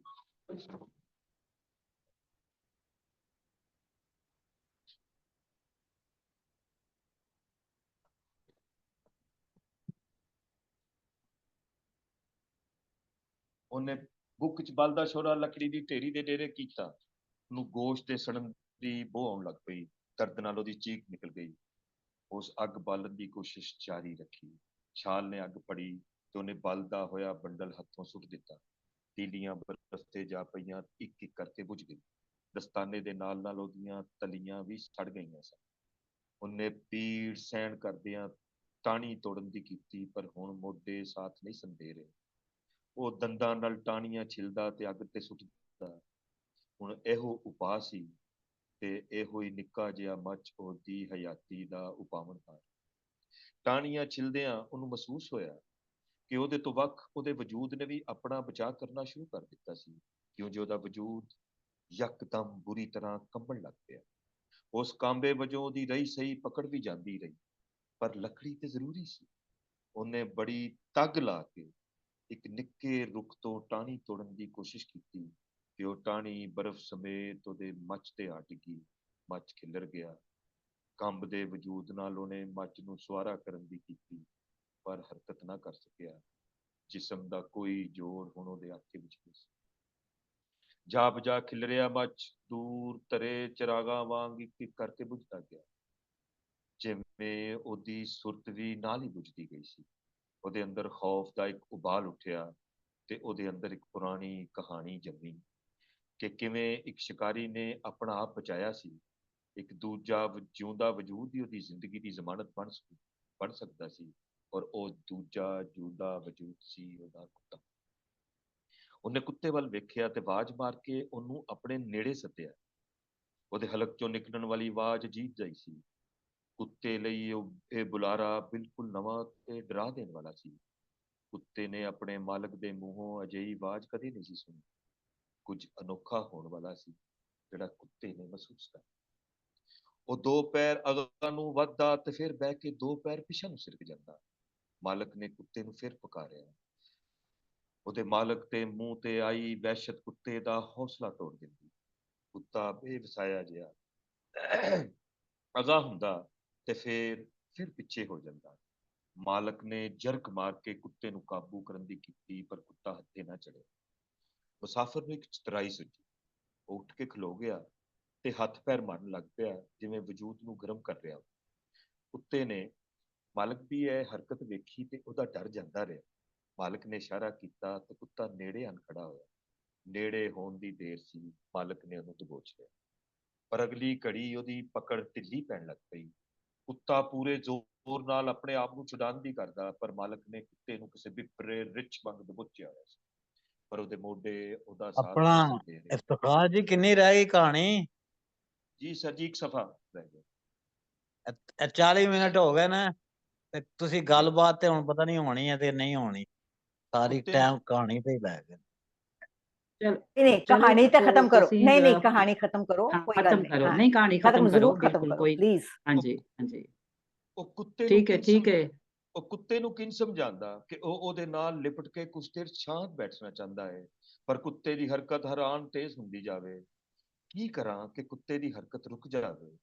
ਚਾਕੂ ਕੱਢਾਂ ਜਾਂ ਇਹਦੀ ਧੌਣ ਕੁੱਟ ਕੇ ਇਹਦੇ ਸਾਹ ਰੋਕਦੇ ਆ, ਪਰ ਦੋਵੇਂ ਕੰਮ ਨਹੀਂ ਸੀ ਹੋਣ ਲੱਗੇ। ਉਹਦੀ ਢਿੱਲੀ ਪੈਂਦੀ ਪਕੜ ਚੋਂ ਕੁੱਤਾ ਨਿਕਲ ਕੇ ਭੱਜ ਉੱਠਿਆ ਤੇ ਭੌਂਕਦਾ ਹੋਇਆ ਕੁਛ ਦੂਰ ਜਾ ਖੜਾ ਹੋਇਆ। ਉਹਦੇ ਕੰਨ ਖੜੇ ਸਨ, ਡਰਿਆ ਹੋਇਆ, ਵਫਾ ਦਾ ਮਾਰਿਆ, ਬੜੇ ਵਸਵਸੇ ਨਾਲ ਮਾਲਕ ਵੱਲ ਵੇਖਦਾ। ਬੰਦੇ ਦਾ ਕੁਝ ਗਵਾਚ ਜਾਵੇ ਤੇ ਹੱਥਾਂ ਨਾਲ ਲੱਭੀਦਾ ਏ, ਪਰ ਮੁਸਾਫਿਰ ਤੇ ਅਜਬ ਵੇਲਾ ਆ ਗਿਆ ਸੀ। ਉਹਨੂੰ ਆਪਣੇ ਹੱਥ ਲੱਭਣੇ ਪਏ। ਹੱਥ ਬਾਹਾਂ ਦੇ ਨਾਲ ਹੀ ਸਨ, ਪਰ ਮਹਿਸੂਸ ਨਹੀਂ ਸਨ ਹੋ ਰਹੇ। ਕੰਬਦੇ ਵਜੂਦ ਨਾਲ ਉਹ ਮੋਢਿਆਂ ਦੇ ਜ਼ੋਰ ਤੇ ਉਹਨੇ ਬਾਹਾਂ ਚੁੱਕੀਆਂ ਤੇ ਗੋਡਿਆਂ ਤੇ ਦੁਹੱਥੜ ਮਾਰਨ ਲੱਗ ਪਿਆ। ਉਹ ਬੜੀ ਦੇਰ ਤੱਕ ਇਹ ਕੰਮ ਕਰਦਾ ਰਿਹਾ। ਤਾਂਬਾ ਥੋੜਾ ਜਿਹਾ ਘਟਿਆ, ਪਰ ਹੱਥਾਂ ਨੇ ਚੂੰ ਵੀ ਨਹੀਂ ਸੀ ਕੀਤੀ ਕਿ ਉਹ ਸਦਾ ਦੀ ਮੁਥਾਜੀ 'ਚ ਜਾ ਡਿੱਗਿਆ। ਉਹਨੇ ਸੋਚਿਆ ਤੇ ਉਹਦੇ ਅੰਦਰ ਖੌਫ ਦਾ ਇੱਕ ਕੜਾਕਾ ਵੱਜਿਆ। ਖੇਡ ਬਦਲ ਚੁੱਕੀ ਸੀ। ਹੁਣ ਅਸਲ ਮਸਲਾ ਮੁਥਾਜੀ ਨਹੀਂ ਸੀ ਰਹਿ ਗਈ, ਵਜੂਦ ਦੇ ਅੰਗ ਨਹੀਂ, ਬਾਕੀ ਦੇ ਸਾਹ ਬਚਾਉਣੇ ਸਨ। ਹਰ ਦੌੜ ਮੁੱਕ ਚੁੱਕੀ ਸੀ। ਕੀ ਕਰਾਂ, ਉਹਨੇ ਆਪਣੇ ਆਪ ਤੋਂ ਪੁੱਛਿਆ, ਪਰ ਅੰਦਰੋਂ ਕੋਈ ਜਵਾਬ ਨਾ ਆਇਆ। ਉੱਤੇ ਉਹਨੇ ਉੱਠ ਕੇ ਪਾਗਲਾ ਵਾਂਗਰ ਦੌੜ ਲਾ ਦਿੱਤੀ। ਦੌੜਦੇ ਹੋਏ ਉਹਨੂੰ ਲੱਗਾ ਸਾਹਮਣੇ ਦਾ ਮੰਜ਼ਰ, ਮੁੰਜਮਦ ਨਦੀ ਦਾ ਕਿਨਾਰਾ, ਹਰ ਸੂ ਛਾਇਆ ਅੰਬਰ, ਅੱਜ ਉਹ ਆਖਰੀ ਵਾਰੀ ਰਿਹਾ ਹੈ। ਦੌੜਨ ਨਾਲ ਜੁੱਸੇ ਵਿੱਚ ਹਰਾਰਤ ਮਹਿਸੂਸ ਹੋਈ ਤੇ ਉਹਨੇ ਫੈਸਲਾ ਕੀਤਾ ਕਿ ਹੁਣ ਨਹੀਂ ਰੁਕੇਗਾ। ਜੇ ਰੁਕਿਆ ਤੇ ਮਾਰੂ ਸੀਤ ਨੂੰ ਹੱਡੀਆਂ ਤੱਕ ਕਪੜਨ ਤੋਂ ਨਹੀਂ ਰੋਕ ਸਕੇਗਾ। ਉਹ ਰੁਕਿਆ ਤੇ ਕਦੀ ਆਪਣੇ ਸੰਗੀਆਂ ਦਾ ਮੂੰਹ ਨਹੀਂ ਵੇਖ ਸਕੇਗਾ। ਉਹ ਜਾਣਦਾ ਸੀ ਕਿ ਹੱਥਾਂ ਪੈਰਾਂ ਦੀਆਂ ਉਂਗਲਾਂ ਬਰਫਾਨੀ ਕਾਟ ਪਾਰੋਂ ਖਤਮ ਹੋ ਜਾਣ। ਕੋਈ ਗੱਲ ਨਹੀਂ, ਉਹਨੇ ਸੋਚਿਆ, ਪਰ ਸੋਚਣ ਨਾਲ ਕੀ ਹੋ ਜਾਣਾ ਸੀ। ਗੋਡਿਆਂ ਤੋਂ ਥੱਲੇ ਕਿਸੇ ਅਹਿਸਾਸ ਦਾ ਵਜੂਦ ਹੀ ਨਹੀਂ ਸੀ। ਉਹ ਇੰਜ ਜਿਵੇਂ ਹਵਾ 'ਚ ਦੌੜ ਰਿਹਾ ਸੀ, ਇਸ ਯਕੀਨ ਨਾਲ ਕਿ ਦੌੜਦਾ ਹੋਇਆ ਅਖੀਰ ਆਪਣੇ ਕੈਂਪ ਤੱਕ ਜਾ ਪੜੇਗਾ। ਪਰ ਦੌੜਨ ਲਈ ਨਿਰਾ ਵਜੂਦ ਹੀ ਕਾਫੀ ਨਹੀਂ ਹੁੰਦਾ। ਉਹੀ ਹੋਇਆ। ਇੱਕ ਠੋਕਰ ਲੱਗੀ ਤੇ ਉਹ ਪਲਟੀ ਖਾਂਦਾ ਬਰਫ਼ ਤੇ ਜਾ। ਉਹਨੇ ਛੇਤੀ ਨਾਲ ਉੱਠਣ ਦੀ ਕੋਸ਼ਿਸ਼ ਕੀਤੀ, ਪਰ ਨਾਕਾਮ ਰਿਹਾ। ਉਹਦਾ ਸੀਨਾ ਫੂਕਣੀ ਬਣਿਆ ਹੋਇਆ ਸੀ, ਸਾਹਸ ਵੱਲੇ ਹੋਏ ਤੇ ਸੋਚਿਆ, ਮੈਨੂੰ ਦੌੜਨ ਦੀ ਕੀ ਲੋੜ ਹੈ ਭਲਾ, ਪੈਦਲ ਹੀ ਠੀਕ ਰਹੇਗਾ। ਉਹਨੇ ਬਾਂਹ ਦੇ ਸਾਰੇ ਉੱਤਰ ਦੀ ਕੀਤੀ, ਪਰ ਬਾਂਹ ਤੇ ਨਾਲ ਹੈ ਹੀ ਨਹੀਂ ਸੀ। ਹੁਣ ਮੋਢੇ ਵੀ ਜੋੜਾਂ ਦੇ ਦਮ, ਮੋਢਿਆਂ ਦੇ ਜੋੜਾਂ ਨੇ ਵੀ ਦਮ ਦੇ ਦਿੱਤਾ ਸੀ ਕਿ ਜੋੜਾਂ ਤੋਂ ਬਾਹਰ ਹੁਣ ਉਹਦੇ ਧੜ ਦੀ ਵਾਰੀ ਆ ਗਈ। ਉਹਦਾ ਕੁੱਤਾ ਉਹਦੇ ਬਿਲਕੁਲ ਸਾਹਮਣੇ ਆਪਣੇ ਵਜੂਦ ਨਾਲ ਲੱਛੇਦਾਰ ਪੂਛਲ ਵਲੇਟ ਕੇ ਉਹਦੇ ਵੱਲ ਵੇਖ ਰਿਹਾ ਹੈ। ਕੁੱਤੇ ਦਾ ਵਜੂਦ ਤਵਾਨਾ ਤੇ ਅੱਖਾਂ ਚੌਕਸ ਨੇ। ਉਹਨੇ ਬੜੇ ਗੌਰ ਨਾਲ ਮਾਲਕ ਵੱਲ ਵੇਖਿਆ। ਮੁਸਾਫਿਰ ਨੇ ਆਪਣੀ ਤੇ ਕੁੱਤੇ ਦੀ ਹਾਲਤ ਦੀ ਤੁਲਨਾ ਕੀਤੀ। ਕੁੱਤੇ ਦਾ ਪੂਰਾ ਸਰਾਪਾ ਉਹਦੇ ਵੱਸ ਵਿੱਚ ਸੀ। ਮਾਲਕ ਦੇ ਅੰਦਰ ਕੁੱਤੇ ਦੇ ਖਿਲਾਫ ਇੱਕ ਜਲੂਮ ਜਨਮ ਲੈਂਦੀ ਏ ਤੇ ਕੌੜ ਨਾਲ ਜ਼ੋਰਦਾਰ ਕੁੱਤੇ ਨੂੰ ਇੱਕ ਗਾਲੀ ਕੱਢ ਦਿੰਦਾ ਹੈ। ਗਾਲ ਸੁਣ ਕੇ ਕੁੱਤਾ ਤਪਕ ਜਾਂਦਾ ਹੈ। ਅਚਾਨਕ ਮੁਜ਼ਾਫਰ ਦਾ ਵਜੂਦ ਫੇਰ ਬੁਰੀ ਤਰ੍ਹਾਂ ਕੰਬਣ ਲੱਗ ਪਿਆ। ਖੇਡ ਦੇ ਆਖਰੀ ਰੌਂਡ ਦਾ ਬਿਗਲ ਵੱਜ ਗਿਆ ਸੀ। ਉਹਨੇ ਹਿੰਮਤ ਕੀਤੀ ਤੇ ਉੱਠ ਕੇ ਇੱਕ ਪਾਸੇ ਨੂੰ ਟੁਰ ਪਿਆ, ਪਰ ਜਾਣਾ ਕਿੱਧਰ ਨੂੰ ਸੀ। ਚਾਰ ਪੈਰ ਪੁੱਟੇ ਤੇ ਫੇਰ ਇੱਕਦਮ ਦੌੜ ਪਿਆ ਤੇ ਮੂਦੜੇ ਮੂੰਹ ਥੱਲੇ ਬਰਫ਼ ਤੇ ਜਾ ਪਿਆ, ਜਿਵੇਂ ਜੰਗ ਦੇ ਮੈਦਾਨ ਦਾ ਕੋਈ ਹਾਰਿਆ ਹੋਇਆ ਲੜਾਕਾ, ਜਿਹਨੂੰ ਇਹ ਪੱਕਾ ਯਕੀਨ ਹੈ ਕਿ ਕਿਸੇ ਵੀ ਵੇਲੇ ਉਹਦੀ ਧੌਣ ਦਾ ਝਟਕਾ ਕਰ ਦਿੱਤਾ ਜਾਏਗਾ। ਮਸਾਂ ਸਿੱਧਾ ਹੋਇਆ ਤੇ ਮੌਤ ਸਾਹਮਣੇ ਖੜੀ ਸੀ। ਸੋਚਣ ਲੱਗ ਪਿਆ ਕਿ ਤੀਰ ਲੱਗਾ ਪੰਛੀ ਕਿੰਨੀ ਕੁ ਦੂਰ ਜਾਵੇਗਾ, ਅਖੀਰ ਧਰ ਲਿੱਤਾ ਜਾਏਗਾ। ਉਹਨੇ ਬਚੀ ਹੋਈ ਤਾਕਤ ਨਾਲ ਢੋ ਲਾਈ ਤੇ ਆਪਣੀ ਹਿਲਜੁਲ ਉੱਕਾ ਛੱਡ ਦਿੱਤੀ। ਨੀਂਦਰ ਆਉਣ ਦਾ ਅਹਿਸਾਸ ਹੋਇਆ ਤੇ ਉਹਦੇ ਮੂੰਹ ਤੇ ਮੁਸਕਾਨ ਆ ਗਈ। ਉਹਦਾ ਮਨ ਨੇ ਸੋਚ ਕੇ ਸ਼ਾਂਤ ਹੋ ਗਿਆ ਕਿ ਡੂੰਗੀ ਨੀਂਦਰੇ ਸੁੱਤਾ ਜੰਮ ਵੀ ਜਾਏ ਤੇ ਵੇਖਣ ਵਾਲਿਆਂ ਨੂੰ ਪੈੜਾ ਨਹੀਂ ਲੱਗਦਾ। ਮੁਸਾਫਰ ਨੇ ਆਪਣੀ ਜ਼ਿੰਦਗੀ 'ਚ ਸਾਵਾਂ ਦਾ ਇੰਜਮਾਰ ਕਈ ਵਾਰੀ ਵੇਖਿਆ ਸੀ ਤੇ ਅੱਜ ਹੁਣ ਇਸ ਵੇਲੇ ਉਹ ਆਪ ਆਪਣੇ ਸਾਥੀਆਂ ਤੇ ਬੁੱਢੇ ਸਫੀਰ ਨਾਲ ਆਪਣੇ ਆਪ ਨੂੰ ਬਰਫ਼ 'ਚ ਸੁੱਤਿਆ ਹੋਇਆ ਵੇਖ ਰਿਹਾ ਹੈ। ਉਹ ਆਪਣੇ ਵਜੂਦ ਵੱਲ ਇਸ਼ਾਰਾ ਕਰਕੇ ਬੁੱਢੇ ਸਫੀਰ ਨੂੰ ਆਖਦਾ ਹੈ, ਮੈਂ ਆਪਣੇ ਦੇਸ਼ ਜਾ ਕੇ ਲੋਕਾਂ ਨੂੰ ਦੱਸਾਂਗਾ ਕਿ ਅਸਲੀ ਇੰਜਮਾਦ ਕੀ ਹੁੰਦਾ ਹੈ। ਬੁੱਢਾ ਸਫੀਰ ਆਪਣੀ ਚਿਲਮ ਦੇ ਕਸ ਛਿਕਦਾ ਹੈ ਤੇ ਹੱਸ ਪੈਂਦਾ ਹੈ। ਮੁਸਾਫਰ ਨੂੰ ਐਡਾ ਪੁਰਸਕੂਨ ਤੇ ਮੌਸਮ ਤੋਂ ਬੇਖਬਰ ਸੁੱਤੇ ਨੂੰ ਵੇਖ ਕੇ ਕੁੱਤਾ ਹੈਰਾਨ ਜਿਹਾ ਬੈਠਾ ਹੈ। ਕੁੱਤੇ ਦੀ ਬੇਚੈਨੀ ਵੱਧਦੀ ਜਾ ਰਹੀ ਹੈ ਕਿ ਮਾਲਕ ਉੱਠਦਾ ਕਿਉਂ ਨਹੀਂ, ਉੱਠ ਕੇ ਅੱਗ ਕਿਉਂ ਨਹੀਂ ਬਾਲਦਾ। ਅੱਜ ਦੀ ਭੱਜ ਦੌੜ ਚ ਦਿਨ ਦਾ ਪਤਾ ਨਹੀਂ ਲੱਗਿਆ। ਤਰਕਾਲ ਡਿੱਗਦੇ ਹੀ ਤਾਪਮਾਨ ਵੀ ਡਿੱਗਣ ਲੱਗ ਪਿਆ ਹੈ। ਵੱਧਦੀ ਹੋਈ ਠਾਰ ਕੁੱਤੇ ਨੂੰ ਬੇਵਸਾਇਆ ਕਰਦੀ ਏ। ਉਹ ਮਾਲਕ ਵੱਲ ਮੂੰਹ ਕਰਕੇ ਇੱਕ ਉਦਾਸ ਜਿਹੀ ਆਵਾਜ਼ ਕੱਢਦਾ ਹੈ, ਪਰ ਮਾਲਕ ਵੱਲੋਂ ਕੋਈ ਵੱਲ ਜਵਾਬ, ਕੋਈ ਝਿੜਕ ਨਹੀਂ ਆਉਂਦੀ। ਉਹ ਨੇੜੇ ਹੋ ਕੇ ਉੱਚੀ ਸਾਰੀ ਭੌਂਕਦਾ ਹੈ ਕਿ ਸ਼ਾਇਦ ਮਾਲਕ ਜਾਗ ਪਵੇ, ਪਰ ਮੁਸਾਫਰ ਚੁੱਪ ਹੈ। ਕੁੱਤਾ ਅੱਖਾਂ 'ਚ ਖੌਫ ਭਰ ਕੇ ਮਾਲਕ ਦੇ ਨੇੜੇ ਹੋ ਕੇ ਉਹਦਾ ਮੂੰਹ ਸੁੰਘਦਾ ਹੈ, ਪਰ ਹਯਾਤੀ ਦਾ ਪਤਾ ਦੇਣ ਵਾਲੀ ਹਰ ਬਾਸ ਬੰਦ ਹੋ ਚੁੱਕੀ ਸੀ। ਕੁੱਤਾ ਤਾਰਿਆਂ ਵੱਲ ਮੂੰਹ ਕਰਕੇ ਕੁਰਲਾਉਂਦਾ ਹੈ, ਪਰ ਮਾਲਕ ਉਹਦੀ ਬਾਤ ਨਹੀਂ ਲੈਂਦਾ। ਅਚਨਚੇਤ ਕੁੱਤਾ ਉਸ ਦਿਸ਼ਾ ਵੱਲ ਨੂੰ ਦੌੜ ਪਿਆ ਜਿੱਥੇ ਮਾਲਕ ਦੇ ਸੰਗੀ ਮੱਚ ਮਚਾ ਕੇ ਸੇਕ ਮਾਣਦੇ, ਲੰਗਰ ਪਾਣੀ ਕਰਦੇ ਉਹਨਾਂ ਦੋਵਾਂ ਨੂੰ ਉਡੀਕ ਰਹੇ ਸਨ। ਜੀ ਸਟੋਰੀ ਦੋਸਤੋ। ਬਹੁਤ ਸ਼ੁਕਰੀਆ ਮਿੱਤਰਾ ਜੀ। ਤੇ ਹੁਣ ਕਿਉਂਕਿ ਟਾਈਮ ਸਾਡੇ ਕੋਲ ਬੜਾ ਸ਼ਾਰਟ ਹੈ, ਸਾਡੇ ਜਿਹੜੇ ਦੋਸਤ ਨੇ ਰਲਤੀ ਨੇ, ਸਾਡੇ ਸੰਗਤੀ ਨੇ, ਉਹ ਗੱਲ ਕਰਨਗੇ, ਇਹ ਗੱਲ ਨਹੀਂ ਕਰਨਗੇ ਕਿ ਕਹਾਣੀ ਕੀ ਸੀ, ਇਹ ਗੱਲ ਕਰਨਗੇ ਕਿ ਆਇਆ ਬਕੌਲ ਮਿੱਤਰਾ ਜੀ ਜਿਹੜੀ ਉਹਨਾਂ ਨੇ ਰੂਪਕਾਰੀ ਕੀਤੀ ਹੈ, ਆਇਆ ਉਹ ਕਿੱਥੋਂ ਤੱਕ ਕਾਮਯਾਬ ਹੋਏ ਨੇ ਔਰ ਉਹਨਾਂ ਨੂੰ ਕੈਸੀ ਲੱਗੀ ਹੈ ਜੀ। ਹਾਂਜੀ आफ्ताब साहब शुरू करो फटाफट। फटाफट हाँ शुरू जी करो। बहरहाल जी बहुत सोहनी कहानी मन ते लगी है। लफाजी का इस्तेमाल जिहड़ा उन्होंने कीता वो बहुत आला सी, जुबान बोली वो बहुत आला है ਔਰ ਜਿੱਥੋਂ ਤੱਕ ਫਿਕਰਿਆਂ ਦਾ ਤਲਕ ਹੈ ਕਿ ਉਹਦੇ ਵਿੱਚ ਉਹ ਇਹੋ ਜਿਹੇ ਉਹਨਾਂ ਨੂੰ ਬੰਨ੍ਹ ਕੇ ਰੱਖਿਆ ਹੈ ਫਿਕਰਿਆਂ ਨੂੰ ਕਿ ਕਹਾਣੀ 'ਚ ਸੀਕੁਐਂਸ ਜਿਹੜਾ ਹੈ ਨਾ ਕਿਤੇ ਵੀ ਜਗ੍ਹਾ ਤੇ ਐਸਾ ਮਹਿਸੂਸ ਨਹੀਂ ਹੋਇਆ ਕਿ ਉਹ ਥੱਲੇ ਆ ਗਿਆ ਜਾਂ ਡਿੱਗ ਪਿਆ, ਯਾਨੀ ਉਹਦੀ ਕੰਟੀਨਿਊਟੀ ਰਹੀ ਹੈ। ਦੂਸਰਾ ਹੈ ਕਿ ਇਹਨਾਂ ਦਾ ਕਮਾਲ ਇਹ ਹੈ ਕਿ ਜਿਹੜਾ ਬੇਸਿਕ ਥੀਮ ਹੈ ਉਸ ਤੋਂ ਬਾਹਰ ਨਹੀਂ ਹੋਏ, ਔਰ ਇਹ ਇੱਕ ਚੰਗੇ ਮਤਲਬ ਕਿ ਰੂਪਕਾਰੀ ਕਰਨ ਵਾਲੇ ਦੀ ਨਿਸ਼ਾਨੀ ਹੁੰਦੀ ਹੈ। ਬਹੁਤ ਸੋਹਣੀ ਕਹਾਣੀ ਸੀ ਔਰ ਬਹੁਤ ਹੀ ਚੰਗੇ ਢੰਗ ਨਾਲ ਜਿਹੜਾ ਉਹ ਇਹਨੂੰ ਉਹਨਾਂ ਨੇ ਬਿਆਨ ਵੀ ਕੀਤਾ। ਬੇਸਿਕਲੀ ਇੱਕ ਟ੍ਰੈਜਿਕ ਟੇਲ ਹੈ ਔਰ ਇਹ ਟ੍ਰੈਜਡੀ ਦੇ ਸੀਨ ਦੇ ਅੰਦਰ ਹੀ ਆਉਂਦੀ ਹੈ। ਔਰ ਇੱਕ ਇਕੱਲਾ ਬੰਦਾ ਜਿਹੜਾ ਕਿ ਜਦੋਜਹਿਦ ਕਰ ਰਿਹਾ ਹੈ ਅਨਫੇਵਰੇਬਲ ਕੰਡੀਸ਼ਨ ਦੇ ਵਿੱਚ, ਜਿਹੜੀ ਨੇਚਰ ਨੂੰ ਕਨਫਰੰਟ ਕਰ ਰਿਹਾ ਹੈ, ਉਹਦੇ ਅੰਦਰ ਇਕੱਲੇ ਬੰਦੇ ਦਾ ਜਦੋਂ ਉਸ ਮੰਜ਼ਿਲ ਤੱਕ ਆਪਣਾ ਉਹ ਜਿਹੜਾ ਉਹਦੇ ਵਿੱਚ ਜਿਹੜੀਆਂ ਮੁਸ਼ਕਲਾਤ ਆਉਂਦੀਆਂ ਉਹਨੂੰ ਬੜੇ ਅੱਛੇ ਤਰੀਕੇ ਨਾਲ ਇਹਨਾਂ ਨੇ ਬਿਆਨ ਕੀਤਾ। 4 ਪਾਤਰਾਂ ਦੀ ਕਹਾਣੀ ਹੈ, ਇੱਕ ਤੇ ਮਰਕਜ਼ੀ ਕਿਰਦਾਰ ਹੈ, ਫਿਰ ਕੁੱਤਾ ਹੈ, ਬੁੱਢਾ ਬੰਦਾ ਹੈ ਤੇ ਨੇਚਰ ਹੈ। ਇਹ ਸਾਰੀ ਜਦੋਂ ਜੇਸ ਦੇ ਵਿੱਚ ਕੁੱਤੇ ਦਾ ਕਰੈਕਟਰ ਜਿਹੜਾ ਹੈ ਉਹ ਉਹਦੇ ਲਈ ਇੱਕ ਐਸਾ ਕਰੈਕਟਰ ਹੈ ਜਿਹੜਾ ਰਹਿਨਮਾਈ ਵੀ ਕਰਦਾ ਹੈ ਔਰ ਉਹਦੀ ਮਦਦ ਵੀ ਕਰਦਾ ਹੈ, ਪਰ ਉਹ ਇਨਸਾਨ ਨਹੀਂ। ਉਹ ਇੱਕ ਉਹਦੇ ਅੰਦਰ ਉਨੀ ਸੈਂਸ ਨਹੀਂ ਹੈ, ਬਲਕਿ ਬਹੁਤ ਮਹਿਦੂਦ ਸਿਆਣਪ ਹੈ, ਜਿਹਦੀ ਵਜ੍ਹਾ ਕਰਕੇ ਉਹਦੀ ਕੈਫੀਅਤ ਜਿਹੜੀ ਅੰਦਰੂਨੀ ਕੈਫੀਅਤ ਹੈ ਬੰਦੇ ਦੀ ਉਹਨੂੰ ਨਹੀਂ ਸਮਝ ਪਾ ਰਿਹਾ। ਅੱਗ ਦਾ ਸਾਰਾ ਜਿਹੜਾ ਉਹ ਤਜ਼ਾਹਰ ਹੈ ਸੇਕ ਦਾ ਹੈ, ਜ਼ਿੰਦਗੀ ਦਾ, ਹਯਾਤੀ ਦਾ ਹੈ। ਇਸੇ ਤਰ੍ਹਾਂ ਬੁੱਢਾ ਬੰਦਾ ਜਿਹੜਾ ਹੈ ਉਹ ਇੱਕ ਮੱਤ ਹੈ, ਇਲਮ ਹੈ, ਮਹਾਰਤ ਹੈ, ਸਿਆਣਪ ਹੈ, ਜਿਹਦੀ ਰਾਹੀਂ ਅਸੀਂ ਕੁਝ ਮੁਸ਼ਕਲ ਔਖੀਆਂ ਚੀਜ਼ਾਂ ਨੂੰ ਜਿਹੜਾ ਕਰ ਸਕਦੇ ਹਾਂ। ਔਰ ਬਾਅਦ ਵੇਲੇ ਲੇਕਿਨ ਇਸ ਸਿਆਣਪ ਤੋਂ ਬਗੈਰ ਉਹਦਾ ਜਿਹੜਾ ਜਰਨੀ ਹੈ ਨਾ ਉਹਦੇ ਵਿੱਚ ਉਹ ਇਸੇ ਵਜ੍ਹਾ ਕਰਕੇ ਹੀ ਫੇਲੂਅਰ ਹੈ। ਔਰ ਦੂਸਰਾ ਹੈ ਕਿ ਬਾਅਦ ਵੇਲੇ ਇਹ ਇਲਮ ਤੇ ਮੰਤਕ ਵੀ ਫੇਲ ਹੋ ਜਾਂਦੀ ਹੈ ਜਦੋਂ ਕੁਦਰਤੀ ਤੌਰ ਤੇ ਨੇਚਰ ਦੇ ਅੰਦਰ ਡਿਜ਼ਾਸਟਰ ਪੈਦਾ ਹੁੰਦੇ ਨੇ। ਪਰ ਬਹੁਤ ਚੰਗੀ ਮਨ ਤੇ ਇਹਨਾਂ ਦਾ ਰੂਪਕਾਰੀ ਲੱਗੀ ਔਰ ਬਹੁਤ ਸੋਹਣਾ ਤਰਜਮਾ ਕੀਤਾ ਹੈ। ਬਾਕੀ ਬਹੁਤ ਸ਼ੁਕਰੀਆ ਸ਼ੇਖ ਆਫਤਾਬ ਜੀ। ਹਾਂਜੀ, ਮੈਂ ਜੀ ਥੋੜੀ ਜਿਹੀ ਗੱਲ ਕਰਾਂ ਜੀ। ਜੀ ਜੀ ਅਮਰ ਜੀ, ਬਹੁਤ ਵਧੀਆ ਲੱਗੀ ਆ, ਬਹੁਤ ਬਹੁਤ ਇਹਨਾਂ ਨੂੰ ਵਧਾਈਆਂ। ਇਹ ਕਹਾਣੀ ਜਿਹੜੀ ਆ ਦੇਖੋ ਟਰੈਕਿੰਗ ਦੀ ਕਹਾਣੀ ਆ। ਮੇਰੇ ਲਈ ਤਾਂ ਬਿਲਕੁਲ ਨਵਾਂ ਫੀਲਡ ਸੀ ਇਹ। ਪੰਜਾਬੀ ਲਿਟਰੇਚਰ ਦੇ ਵਿੱਚ ਬਹੁਤ ਘੱਟ ਇਸ ਤਰ੍ਹਾਂ ਦੀਆਂ ਚੀਜ਼ਾਂ ਆਈਆਂ ਨੇ। ਇਹਨਾਂ ਨੇ ਬਹੁਤ ਵਧੀਆ ਕੀਤਾ ਕਿ ਟਰਾਂਸਲੇਟ ਕੀਤਾ ਔਰ ਇਹਨੂੰ ਬਿਲਕੁਲ ਪੰਜਾਬੀਅਤ ਦੇ ਵਿੱਚ ਢਾਲਿਆ ਬਹੁਤ ਜ਼ਿਆਦਾ। ਔਰ ਮੈਂ ਤੇ ਬਹੁਤ ਹੀ ਜ਼ਿਆਦਾ ਇਨਵੋਲਵ ਹੋ ਗਿਆ ਸੀ ਔਰ ਮੈਨੂੰ ਲੱਗਦਾ ਸੀ ਕਿ ਇਹਨਾਂ ਦਾ ਅੰਦਾਜ਼ੇ ਬਿਆਨ ਇੰਨਾ ਵਧੀਆ ਕਿ ਖਤਮ ਹੀ ਨਾ ਹੋਵੇ। ਪਰ ਟਰੈਕਿੰਗ ਦੀ ਸਟੋਰੀ ਆ ਜਿਹੜੀ ਇਹ ਹਿਸਟੋਰੀਕਲੀ ਮਨੁੱਖਤਾ ਦੀ ਹੀ ਸਟੋਰੀ ਆ। ਭਾਵੇਂ ਮਨੁੱਖ ਆਪਣੀ ਫਿਜ਼ੀਕਲ ਕੁੱਲੀ ਜੁੱਲੀ ਤੇ ਕੁੱਲੀ ਲਈ ਭੱਜਦਾ ਫਿਰਦਾ ਕਿਤੇ ਜਾਂਦਾ, ਜਾਂ ਆਪਣੇ ਮਨ ਦੀ ਕਿਉਰਿਓਸਿਟੀ ਦੇ ਲਈ, ਨੌਲੇਜ ਦੇ ਲਈ ਜੰਗਲਾਂ 'ਚ ਤੇ ਰੇਗਿਸਤਾਨਾਂ 'ਚ ਤੇ ਸਮੁੰਦਰਾਂ 'ਚ ਤੇ ਹਿਮਾਲਯ ਦੀ ਤਰਾਈ ਦੇ ਵਿੱਚ ਤਾਂ ਅੱਜ ਕੱਲ੍ਹ ਵੀ ਡੈਡ ਬੋਡੀਜ਼ ਉੱਥੇ ਮਿਲਦੀਆਂ ਨੇ। ਇਹ ਨੌਲੇਜ ਦੇ ਲਈ ਲੋਕ ਜਾਂਦੇ ਨੇ ਜਿਹੜੇ। ਇਸ ਕਹਾਣੀ ਦੇ ਵਿੱਚ ਸਿਰਫ ਇੱਕ ਇਨਸਾਨ ਦੀ ਕਹਾਣੀ ਨਹੀਂ, ਇਹ ਮਨੁੱਖਤਾ ਦੀ ਕਹਾਣੀ ਆ। ਮੈਨੂੰ ਇਹ ਲੱਗਾ ਕਿ ਇਹਨਾਂ ਨੇ ਇਸ ਦਾਇਰੇ ਦੇ ਲੈਵਲ ਤੇ ਕਿ ਕਿਸ ਤਰ੍ਹਾਂ ਕੁੱਤੇ ਦੇ ਐਕਸਪ੍ਰੈਸ਼ਨ ਤੇ ਸਾਥ ਤੁਹਾਡਾ ਕੀ ਹੁੰਦਾ, ਮਾਲਕ ਕੀ ਹੁੰਦਾ, ਇਹ ਜਿਹੜੀ ਸਾਰੇ ਵਿੱਚ ਪਰੋਏ ਨੇ ਪੰਜਾਬੀਅਤ ਦੇ ਵਿੱਚ, ਔਰ ਮੈਨੂੰ ਉਹ ਬੜੇ ਜ਼ਿਆਦਾ ਪਸੰਦ ਆਏ ਨੇ। ਔਰ ਇਹਨਾਂ ਦੇ ਵਿੱਚ ਇੱਕ ਪਾਸੇ ਇਨਸਾਨ ਦਾ ਖੁਦ ਨੌਲੇਜ ਦੇ ਲਈ ਸਿਰੜ ਕਿ ਮੈਂ ਕਰਨਾ ਹੀ ਕਰਨਾ, ਤੇ ਦੂਸਰੇ ਪਾਸੇ ਪਿੱਛੋਂ ਜਿਹੜੀਆਂ ਆਵਾਜ਼ਾਂ ਆਉਂਦੀਆਂ ਨੇ ਨੈਗੇਟਿਵ, ਤੂੰ ਨਾ ਕਰ, ਤੂੰ ਮਰ ਜਾਏਗਾ, ਇਹ ਹੋਗਾ। ਇਹਦੇ ਵਿੱਚ ਵੀ ਸਟਰਗਲ ਇਨਸਾਨ ਦੀ ਰਹੀ ਹੈ ਔਰ ਇਨਸਾਨੀਅਤ ਦੀ ਸਟਰਗਲ ਰਹੀ ਹੈ। ਉਹਨੇ ਬੜੀ ਵਧੀਆ ਇਹ ਪੇਸ਼ ਕੀਤੀ ਆ। ਵਧਾਈਆਂ, ਬਿਲਕੁਲ ਬਹੁਤ ਵਧੀਆ। ਬਹੁਤ ਸ਼ੁਕਰੀਆ ਅਮਰਜੀਤ ਜੀ। ਜੀ ਹੁਣ ਸਾਡੇ ਕੋਈ ਹੋਰ ਦੋਸਤ 2 ਮਿੰਟ 1 ਸੈਕਿੰਡ ਦੀ ਗੱਲ ਕਰਾਂਗੀ ਜੀ।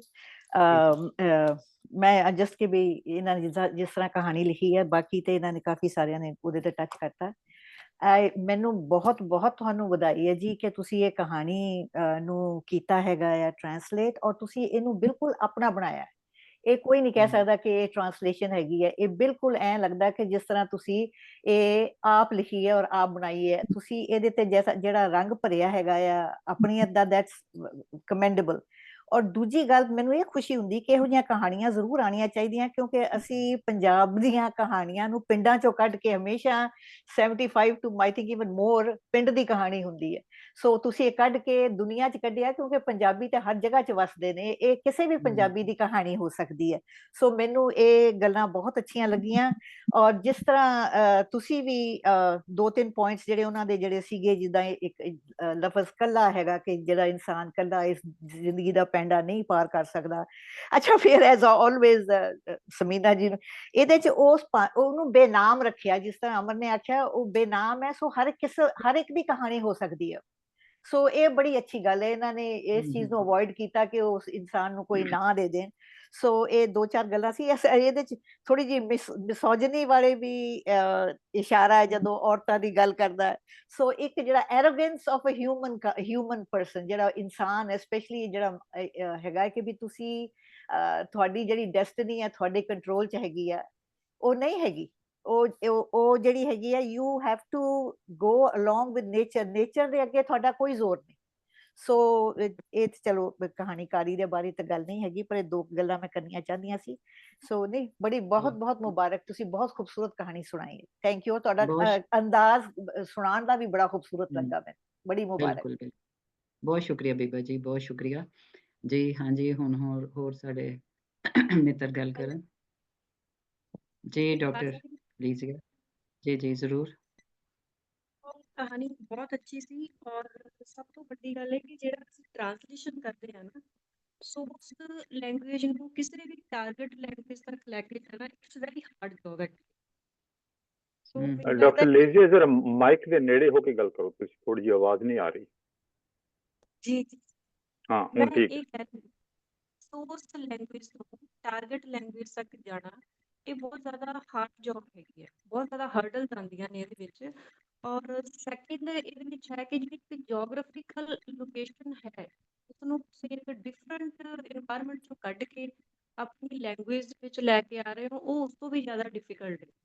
ਕਿਉਂਕਿ ਇੱਕ ਕਲਚਰ, ਜਿਹੜਾ ਸਾਡੇ ਕੋਲ ਕਲਚਰ ਹੈ, ਉੱਥੋਂ ਦੇ ਇੱਕ ਸਿਵਲਾਈਜੇਸ਼ਨ ਹੈ, ਉੱਥੋਂ ਦੀਆਂ ਆਪਣੀਆਂ ਪ੍ਰੋਬਲਮਸ ਨੇ, ਉਹਨਾਂ ਸਾਰੀਆਂ ਚੀਜ਼ਾਂ ਨੂੰ ਜੇ ਅਸੀਂ ਦੇਖੀਏ ਤਾਂ ਇਖਤਿਆਰ ਸਾਹਿਬ ਨੇ ਬਹੁਤ ਇੱਕ ਅੱਛੀ ਕੋਸ਼ਿਸ਼ ਕੀਤੀ ਹੈ ਉਹਨੂੰ ਸਮਝ ਕਰਨ ਦੇ ਲਈ। ਔਰ ਵਧੀਆ ਸੀ। ਜਿੱਥੇ ਤੱਕ ਸਟੋਰੀ ਦੀ ਗੱਲ ਹੈ, ਉਹ ਇੱਕ ਜਿਹੜਾ ਅਸੀਂ ਕਹਿ ਸਕਦੇ ਹਾਂ ਕਿ ਅੱਜ ਦਾ ਜਿਹੜਾ ਇੱਕ ਇਨਸਾਨ ਹੈ, ਉਹਦਾ ਨੇਚਰ ਦੇ ਨਾਲ ਜਿਸ ਤਰ੍ਹਾਂ ਦੀ ਉਹਦੀ ਇੱਕ ਫਾਈਟਿੰਗ ਚੱਲ ਰਹੀ ਹੈ, ਅਦਰ ਦੈਨ ਵੀ ਜਿਵੇਂ ਸਰ ਕਹਿ ਰਹੇ ਸੀ ਰਿਸਰਚ ਦੇ ਪੁਆਇੰਟ ਆਫ ਵਿਊ, ਕਿਸੇ ਵੀ ਤਰ੍ਹਾਂ ਦੇਖ ਲਓ, ਕਿਧਰੇ ਨਾ ਕਿਧਰੇ ਉਹਦੇ ਵਿੱਚ ਜਿਹੜਾ ਇੱਕ ਮਤਲਬ ਬੋਡੀ ਦਾ ਉਹਦਾ ਕੱਲਾ ਪਾਰਟ ਜਿਸ ਫਾਰਮ ਤੇ ਜੋ ਫੀਲ ਕਰ ਰਿਹਾ, ਡਿਸਟਰੋਏ ਹੋ ਰਿਹਾ, ਉਹ ਸਾਰੀਆਂ ਚੀਜ਼ਾਂ ਨੂੰ ਮਤਲਬ ਇੰਨੇ ਅੱਛੇ ਢੰਗ ਦੇ ਨਾਲ ਬਿਆਨ ਕੀਤਾ ਗਿਆ ਹੈ। ਕਿਧਰੇ ਨਾ ਕਿਧਰੇ ਉਹਦੇ ਵਿੱਚ ਇੱਕ ਮਨੁੱਖ ਦਾ ਇਕਲਾਪਾ ਵੀ ਪਿਆ ਹੋਇਆ, ਅਗਰ ਉਹਨੂੰ ਡੈਪਥ ਦੇ ਵਿੱਚ ਸਟੋਰੀ 'ਚ ਜਾਈਏ, ਪਰ ਉਹ ਟਾਈਮ ਕਾਫੀ ਲੱਗ ਗਿਆ ਉੱਧਰ। ਮੈਂ ਇਹੀ ਕਹੂੰਗੀ ਕਿ ਓਵਰਆਲ ਟ੍ਰਾਂਸਲੇਸ਼ਨ ਅੱਛਾ ਸੀ, ਸੋਰਸ ਤੋਂ ਟਾਰਗੇਟ ਤੱਕ ਜਾਣ ਦਾ ਉਹਨਾਂ ਦਾ ਜਿਹੜਾ ਇੱਕ ਸਫ਼ਰ ਸੀ, ਨੋ ਡਾਊਟ ਕਾਫੀ ਜ਼ਿਆਦਾ ਹਰਡਲਸ ਨੇ, ਤੇ ਅਗਰ ਉਹ ਕਹਾਣੀ ਦੇ ਵਿੱਚ ਲਮਕਾ ਜ਼ਿਆਦਾ ਨਾ ਹੁੰਦਾ ਤੇ ਉਹ ਹੋਰ ਵੀ ਜ਼ਿਆਦਾ ਅੱਛੀ ਹੋ ਸਕਦੀ ਸੀ। Thank you ma'am, thank you. ਸ਼ੁਕਰੀਆ ਡਾਕਟਰ ਲੀਜ਼ੀਆ ਜੀ। ਹਾਂਜੀ,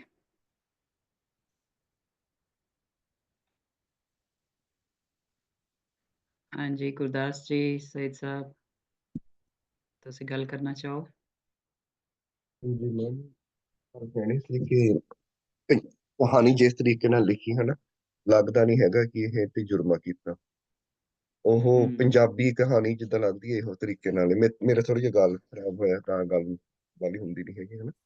ਤਾਂ ਜਿਸ ਤਰੀਕੇ ਨਾਲ ਉਹਨੇ ਪੇਸ਼ ਕੀਤੀ ਆ, ਉਹ ਇਹ ਲੱਗਦਾ ਜਿੱਦਾਂ ਇਹ ਓਰੀਜਨਲ ਇਹ ਪੰਜਾਬੀ ਕਹਾਣੀ ਹੈ। ਏਦਾਂ ਨਹੀਂ ਲੱਗਦਾ ਹੈਗਾ ਅੰਗਰੇਜ਼ੀ ਚ ਪੰਜਾਬੀ ਚ ਪੇਸ਼ ਕੀਤੀ ਆ। ਤੇ ਇੱਕ ਵਾਰੀ ਮੈਨੂੰ ਦੁਬਾਰਾ ਸੁਣਨੀ ਪੈਣੀ ਤੇ ਮੈਂ ਰਿਕਾਰਡ ਕਰਦਾ ਰਿਹਾ ਸੀ ਨਾਲ ਦੇ ਨਾਲ ਫੇਸਬੁੱਕ ਪੇਜ ਤੇ, ਤਾਂ ਫਿਰ ਸਾਰੀ ਸੁਣਨੀ ਹੋਈ ਸੀ। ਬਸ ਜੋ ਮੈਨੂੰ ਲੱਗਾ ਜਿਸ ਤਰੀਕੇ ਨਾਲ ਉਹਨੇ ਇਹ ਸਾਰੇ ਕਨਸੈਪਟ ਪੇਸ਼ ਕੀਤੇ, ਉਹ ਪੰਜਾਬੀ ਕਰਨ ਕਰ ਦਿੱਤਾ ਕਹਾਣੀ ਦਾ। ਬਸ ਇਹੋ ਗੱਲ। ਬਹੁਤ ਸ਼ੁਕਰੀਆ ਗੁਰਦਾਸ ਜੀ। ਜੀ ਹਾਂਜੀ, ਹੁਣ ਹੋਰ ਕੋਈ ਦੋਸਤ ਗੱਲ ਕਰਨ?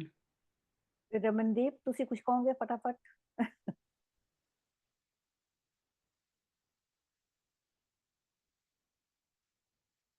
ਮੈਮ ਮੇਰਾ ਗਲਾ ਖਰਾਬ ਐਕਚੁਅਲੀ ਚ, ਬਟ ਮੈਨੂੰ ਕਹਾਣੀ ਬਹੁਤ ਵਧੀਆ ਲੱਗੀ, ਬਹੁਤ ਵਧੀਆ ਕੰਮ। ਅੱਛਾ ਜੀ, ਬਹੁਤ ਸ਼ੁਕਰੀਆ, ਬਹੁਤ ਸ਼ੁਕਰੀਆ। जी, हाँ जी। सईद साहब। ਸਾਹਿਬ ਸਾਹਿਬ ਹੈ ਨਹੀਂ ਇੱਥੇ, ਗਏ ਨੇ, ਚਲੇ ਗਏ ਨੇ, ਔਰ अच्छा, चलो ਉਹ ਮੈਨੂੰ ज़ुबैर जी हुण ਦੱਸ ਕੇ तुसीं ਗਏ गल ਨੇ। कर लो। हाँ ਨਹੀਂ जी। ਰਮਨਦੀਪ ਜੀ, ਤੁਸੀਂ ਕਰੋ ਗੱਲ, ਮੈਮ ਕੋਲੋਂ ਨਾ ਡਰੋ, रमनदीप ਤੁਸੀਂ जी, ਗੱਲ नहीं ਕਰੋ नहीं, वो ਤੁਸੀਂ। कह रहे ने, वो कह रहे हैं मेरा गला खराब है। ਅੱਛਾ ਅੱਛਾ ਅੱਛਾ।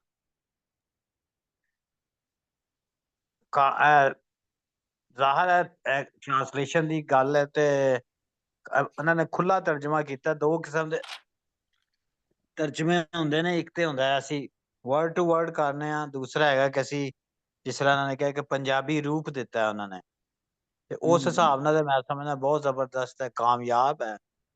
ਕਿਤੇ ਕਿਤੇ ਕੋਈ ਲਫ਼ਜ਼ ਹੈ, ਜਿਵੇਂ ਮੁੰਜਮੇ ਦੇ ਇੱਕ ਲਫ਼ਜ਼ ਹੈਗਾ ਇਹਨਾਂ ਨੇ ਵਰਤਿਆ, ਉਹਦੇ ਕੋਲ ਸਾਡੇ ਲਈ ਪੰਜਾਬੀ ਦਾ ਮੁਤਬਾਦਲ ਹੈਗਾ ਜੰਮ ਜਾਣਾ, ਪਾਣੀ ਦਾ ਜੰਮਣ। ਤੇ ਇਸ ਤਰ੍ਹਾਂ ਕਿ ਦੋ ਚਾਰ ਹੋਰ ਅੱਖਰ ਹੋਣਗੇ, ਉਹ ਉਹਨਾਂ ਨੂੰ ਇੰਪਰੂਵ ਕਰ ਲੈਣਗੇ। ਬਹਰਹਾਲ ਸੋਹਣਾ ਤਰਜਮਾ। ਮੇਰੀ ਇਹਨਾਂ ਨੂੰ ਇਹੀ ਬੇਨਤੀ ਹੈ, ਮਿੱਤਰਾ ਜੀ ਨੂੰ, ਨਾਂ ਵੀ ਇਹਨਾਂ ਦਾ ਮਿੱਤਰਾ ਵਰਗਾ, ਕਿ ਇਹ ਜਿਹੜਾ ਹੈ ਇਹ ਕਿਤਾਬ ਆਪਣੀ ਹੁਣ ਲੈ ਕੇ ਆਣ, ਮਿੱਤਰਾਂ ਦੀ ਮਜਮਾਣੀ ਖਾਤਰ ਜਿਹੜਾ ਥੋੜਾ ਜਿਹਾ ਲਹੂ ਛਾਨਣ ਤੇ ਆਪਣੀ ਕਿਤਾਬ ਛਾਪਣ। कहानियां, ਤਰਜਮਾ कहानियां दी ਬਹੁਤ ਸੋਹਣਾ। किताब। ਹਾਂ, ਕਹਾਣੀਆਂ ਦੀ ਕਿਤਾਬ। सही है, सही है। मेरे ख्याल से कोई नॉवल भी ये कर रहे ने, नॉवल दी भी ट्रांसलेशंस कर रहे ने। ਤੇ ਬਿਲਕੁਲ ਸਹੀ ਕਿਹਾ ਹੈ ਜ਼ੁਬੈਰ ਸਾਹਿਬ ਨੇ ਕਿ ਮਿੱਤਰਾ ਜੀ ਆਪਣਿਆਂ ਲਿਆਓ ਹੁਣ ਕਿਤਾਬ ਕਹਾਣੀਆਂ ਦੀ। ਤੇ ਹਾਂਜੀ ਮਿੱਤਰਾ ਜੀ, ਤੁਸੀਂ ਕੁਝ ਕਹਿਣਾ ਚਾਹੋ ਤੇ। मैं कुछ कहना चाह रहा था मीना जी, लेट हो गया थोड़ा जी सा। जी, हाँ जी, हाँ जी, जी जी, जरूर जस्ट करो। One quick comment. जी मतलब सब कुछ किया जा चुका है, लेकिन जी मैं चीज अच्छी लगी है कि इन्हां दी जिहड़ी है तर्जमा है, सुन के कहानी मैंने याद है man and the old man and the sea story, ते हेमिंगवे दे नावल ते रॉबर्ट फ्रॉस्ट दी पोइट्री, जिहदे विच दसदे ने कि किस तरह इंसान ते फितरत, man and nature can coexist and learn from each other, और किस तरह नेचर दे अगे इंसान हेल्पलेस है। ते बड़ी अच्छी इन्होंने एक्सप्रैशन कैप्चर किए ईवन जानवर दे, और उन्होंने एक्सप्रैशन दे राही दसिया कि जानवर की सोचता पिया और किस तरह एक दूजे को रीड कर सकते हैं। कुत्ता जिहड़ा भी फितरत दी सिंबल है, ते इंसान जिहड़ा वो इंसान दी सिंबल है। So it was a good interaction कि फितरत दा इंसान नाल जिहड़ा कोएग्जिस्टेंस है ना, उन्होंने अच्छा कैप्चर किया इन्होंने, और अपनी जुबान दे विच ਉਹਨਾਂ ਨੂੰ ਢਾਲਣਾ ਇਹ ਬਹੁਤ ਔਖਾ ਕੰਮ ਹੁੰਦਾ ਹੈ। So very good effort, thank you. ਬਹੁਤ ਸ਼ੁਕਰੀਆ ਸਈਦ ਸਾਹਿਬ, ਬਹੁਤ ਸ਼ੁਕਰੀਆ ਜੀ। ਮਿੱਤਰਾ ਜੀ, ਤੁਸੀਂ ਬਸ ਥੋੜਾ ਜਿਹਾ ਸਾਡੇ ਕੋਲ 2-4 ਮਿੰਟ ਨੇ, ਤੁਸੀਂ ਕੁਝ ਕਹਿਣਾ ਚਾਹੋ। ਜੀ ਮੈਂ ਤੇ ਕਹਾਣੀ ਰਾਹੀਂ ਕਹਿਤਾ ਜੋ ਕਹਿਣਾ ਸੀ। ਗੱਲ ਇਹ ਵੇ ਕਿ ਮਿੱਤਰੋ, ਤੁਸੀਂ ਮੈਨੂੰ, ਮੇਰੇ ਲਈ ਬੜੇ ਮਾਣ ਦੀ ਗੱਲ ਹੈ, ਅੱਜ ਮੈਨੂੰ ਐਡ ਕੀਤਾ ਗਿਆ ਔਰ ਮੇਰੀ ਕਹਾਣੀ ਸੁਣੀ ਗਈ। ਤੇ ਇਹਦੇ ਵਿੱਚ ਇੱਕ ਸਾਡੀ ਬੀਬੀ ਨੇ ਸਵਾਲ ਕੀਤਾ ਸੀ ਕਿ ਉਹਦੇ 'ਚ ਜਿਹੜੀ ਜ਼ਨਾਨੀ ਹੈਨਤਾ ਦੀ ਗੱਲ ਹੈ ਉਹ ਕੋਟ ਕੀਤੀ ਹੈ ਉਹਨੇ, ਜੈਕ ਲੰਡਨ ਨੇ, ਕਿਉਂਕਿ ਉਹ ਵਾਰਾ ਹੀ ਇਹੋ ਜਿਹਾ ਸੀ, ਮਤਲਬ ਉਹ ਦੌਰ ਹੀ ਇਹੋ ਜਿਹਾ ਸੀ। ਤੇ ਜ਼ੁਬੈਰ ਸਾਹਿਬ, ਕਿਤਾਬ ਲਈ ਫਿਰ ਤਗੜੇ ਤੁਸੀਂ ਹੋ ਜਾਓ ਤੇ ਲੈਣੇ ਆ, ਕਿਉਂਕਿ ਰੂਪਕਾਰੀ ਤੇ ਪੂਰੀ ਹੈ। ਔਰ ਨਾਵਲ ਖੈਰ ਉਹ ਤੇ ਨਹੀਂ, ਮੈਂ ਤਰਜਮਾ ਨਹੀਂ ਕਰ ਰਿਹਾ, ਮੇਰੇ ਆਪਣਾ 2 ਨਾਵਲਾਂ ਤੇ ਕੰਮ ਹੋ ਰਿਹਾ, ਤੇ ਤੁਸੀਂ ਤਗੜੇ ਹੋ ਜਾਓ। ਤੇ ਦੋਸਤੋ, ਬੜਾ ਸ਼ੁਕਰੀਆ। ਮੈਂ ਤੇ ਅੱਜ ਤੁਹਾਡੇ ਦੋਸਤਾਂ ਦੇ ਵਿੱਚ ਆਪਣੇ ਆਪ ਨੂੰ ਮਹਿਸੂਸ ਕਰਕੇ ਬੜਾ ਅੱਛਾ ਫੀਲ ਕੀਤਾ। ਬਹੁਤ ਸ਼ੁਕਰੀਆ ਜਿਹੜੇ ਤੁਸੀਂ ਆ ਰਹੀ ਹੋ ਇਸ ਸੰਗਤ ਦੇ, ਤੁਹਾਡਾ ਸਾਰਿਆਂ ਦਾ ਧੰਨਵਾਦ, ਬੜੀ ਮਿਹਰਬਾਨੀ। ਬਹੁਤ ਸ਼ੁਕਰੀਆ ਮਿੱਤਰਾ ਜੀ, ਤੁਸੀਂ ਸਾਡੇ ਅੱਜ ਦੇ ਮਹਿਮਾਨ ਸੀ, ਔਰ ਤੁਹਾਡਾ ਬਹੁਤ ਬਹੁਤ ਸ਼ੁਕਰੀਆ। ਤੇ ਇਹਦੇ ਨਾਲ ਸਾਰੇ ਦੋਸਤਾਂ ਦਾ, ਸੰਗਤੀਆਂ ਦਾ ਮੈਂ ਬੜਾ ਸ਼ੁਕਰੀਆ ਅਦਾ ਕਰਨੀ ਹੈ ਕਿ ਹਮੇਸ਼ਾ ਤੋਂ ਆਉਂਦੇ ਨੇ ਔਰ ਬੜੀ ਸੋਹਣੀ ਗੱਲਬਾਤ ਹੁੰਦੀ ਆ। ਅੱਜ ਵੀ ਤੁਹਾਡੀ ਜਿਹੜੀ ਕਹਾਣੀ ਦੀ ਰੂਪਕਾਰੀ ਸੀ, ਜਿਹੜਾ ਤਰਜਮਾ ਸੀ, ਬਹੁਤ ਸ਼ਾਨਦਾਰ ਸੀ, ਔਰ ਵਾਕਈ ਉਹ ਲੱਗ ਰਿਹਾ ਸੀ ਕਿ ਉਹ ਤੁਹਾਡੀ ਆਪਣੀ ਕਹਾਣੀ, ਜਿਸ ਤਰ੍ਹਾਂ ਤੁਸੀਂ ਲਿਖ ਰਹੇ ਹੋ, ਤੁਸੀਂ ਉਹਨੂੰ ਇਸ ਤਰ੍ਹਾਂ ਆਪਣੀ ਮਾਂ ਬੋਲੀ ਦੇ ਵਿੱਚ ਢਾਲਿਆ ਹੈ ਕਿ ਉਹ ਆਪਣਾ ਹੀ ਕਹਾਣੀ ਲੱਗੀ ਹੈ। ਤੇ ਇਹੋ ਹੀ ਕਾਮਯਾਬੀ ਹੁੰਦੀ ਹੈ ਜੀ। ਤੁਸੀਂ ਕਾਮਯਾਬ ਰਹੇ ਹੋ ਔਰ ਮਜ਼ੀਦ ਤੁਸੀਂ ਲਿਖੋ, ਔਰ ਤੁਹਾਡੇ ਲਈ ਦੁਆਵਾਂ ਨੇ। ਤੇ ਇੱਕ ਵਾਰੀ ਫਿਰ ਸਾਰਿਆਂ ਦਾ ਬੜਾ ਸ਼ੁਕਰੀਆ। ਫਿਰ ਮਿਲਾਂਗੇ ਜੀ ਅਗਲੀ ਸੰਗਤ ਦੇ ਵਿੱਚ, ਤੇ ਸਭ ਦਾ ਬਹੁਤ ਸ਼ੁਕਰੀਆ। ਜੀ ਰੱਬ ਦਾ ਰੱਬ ਰੱਖਾ।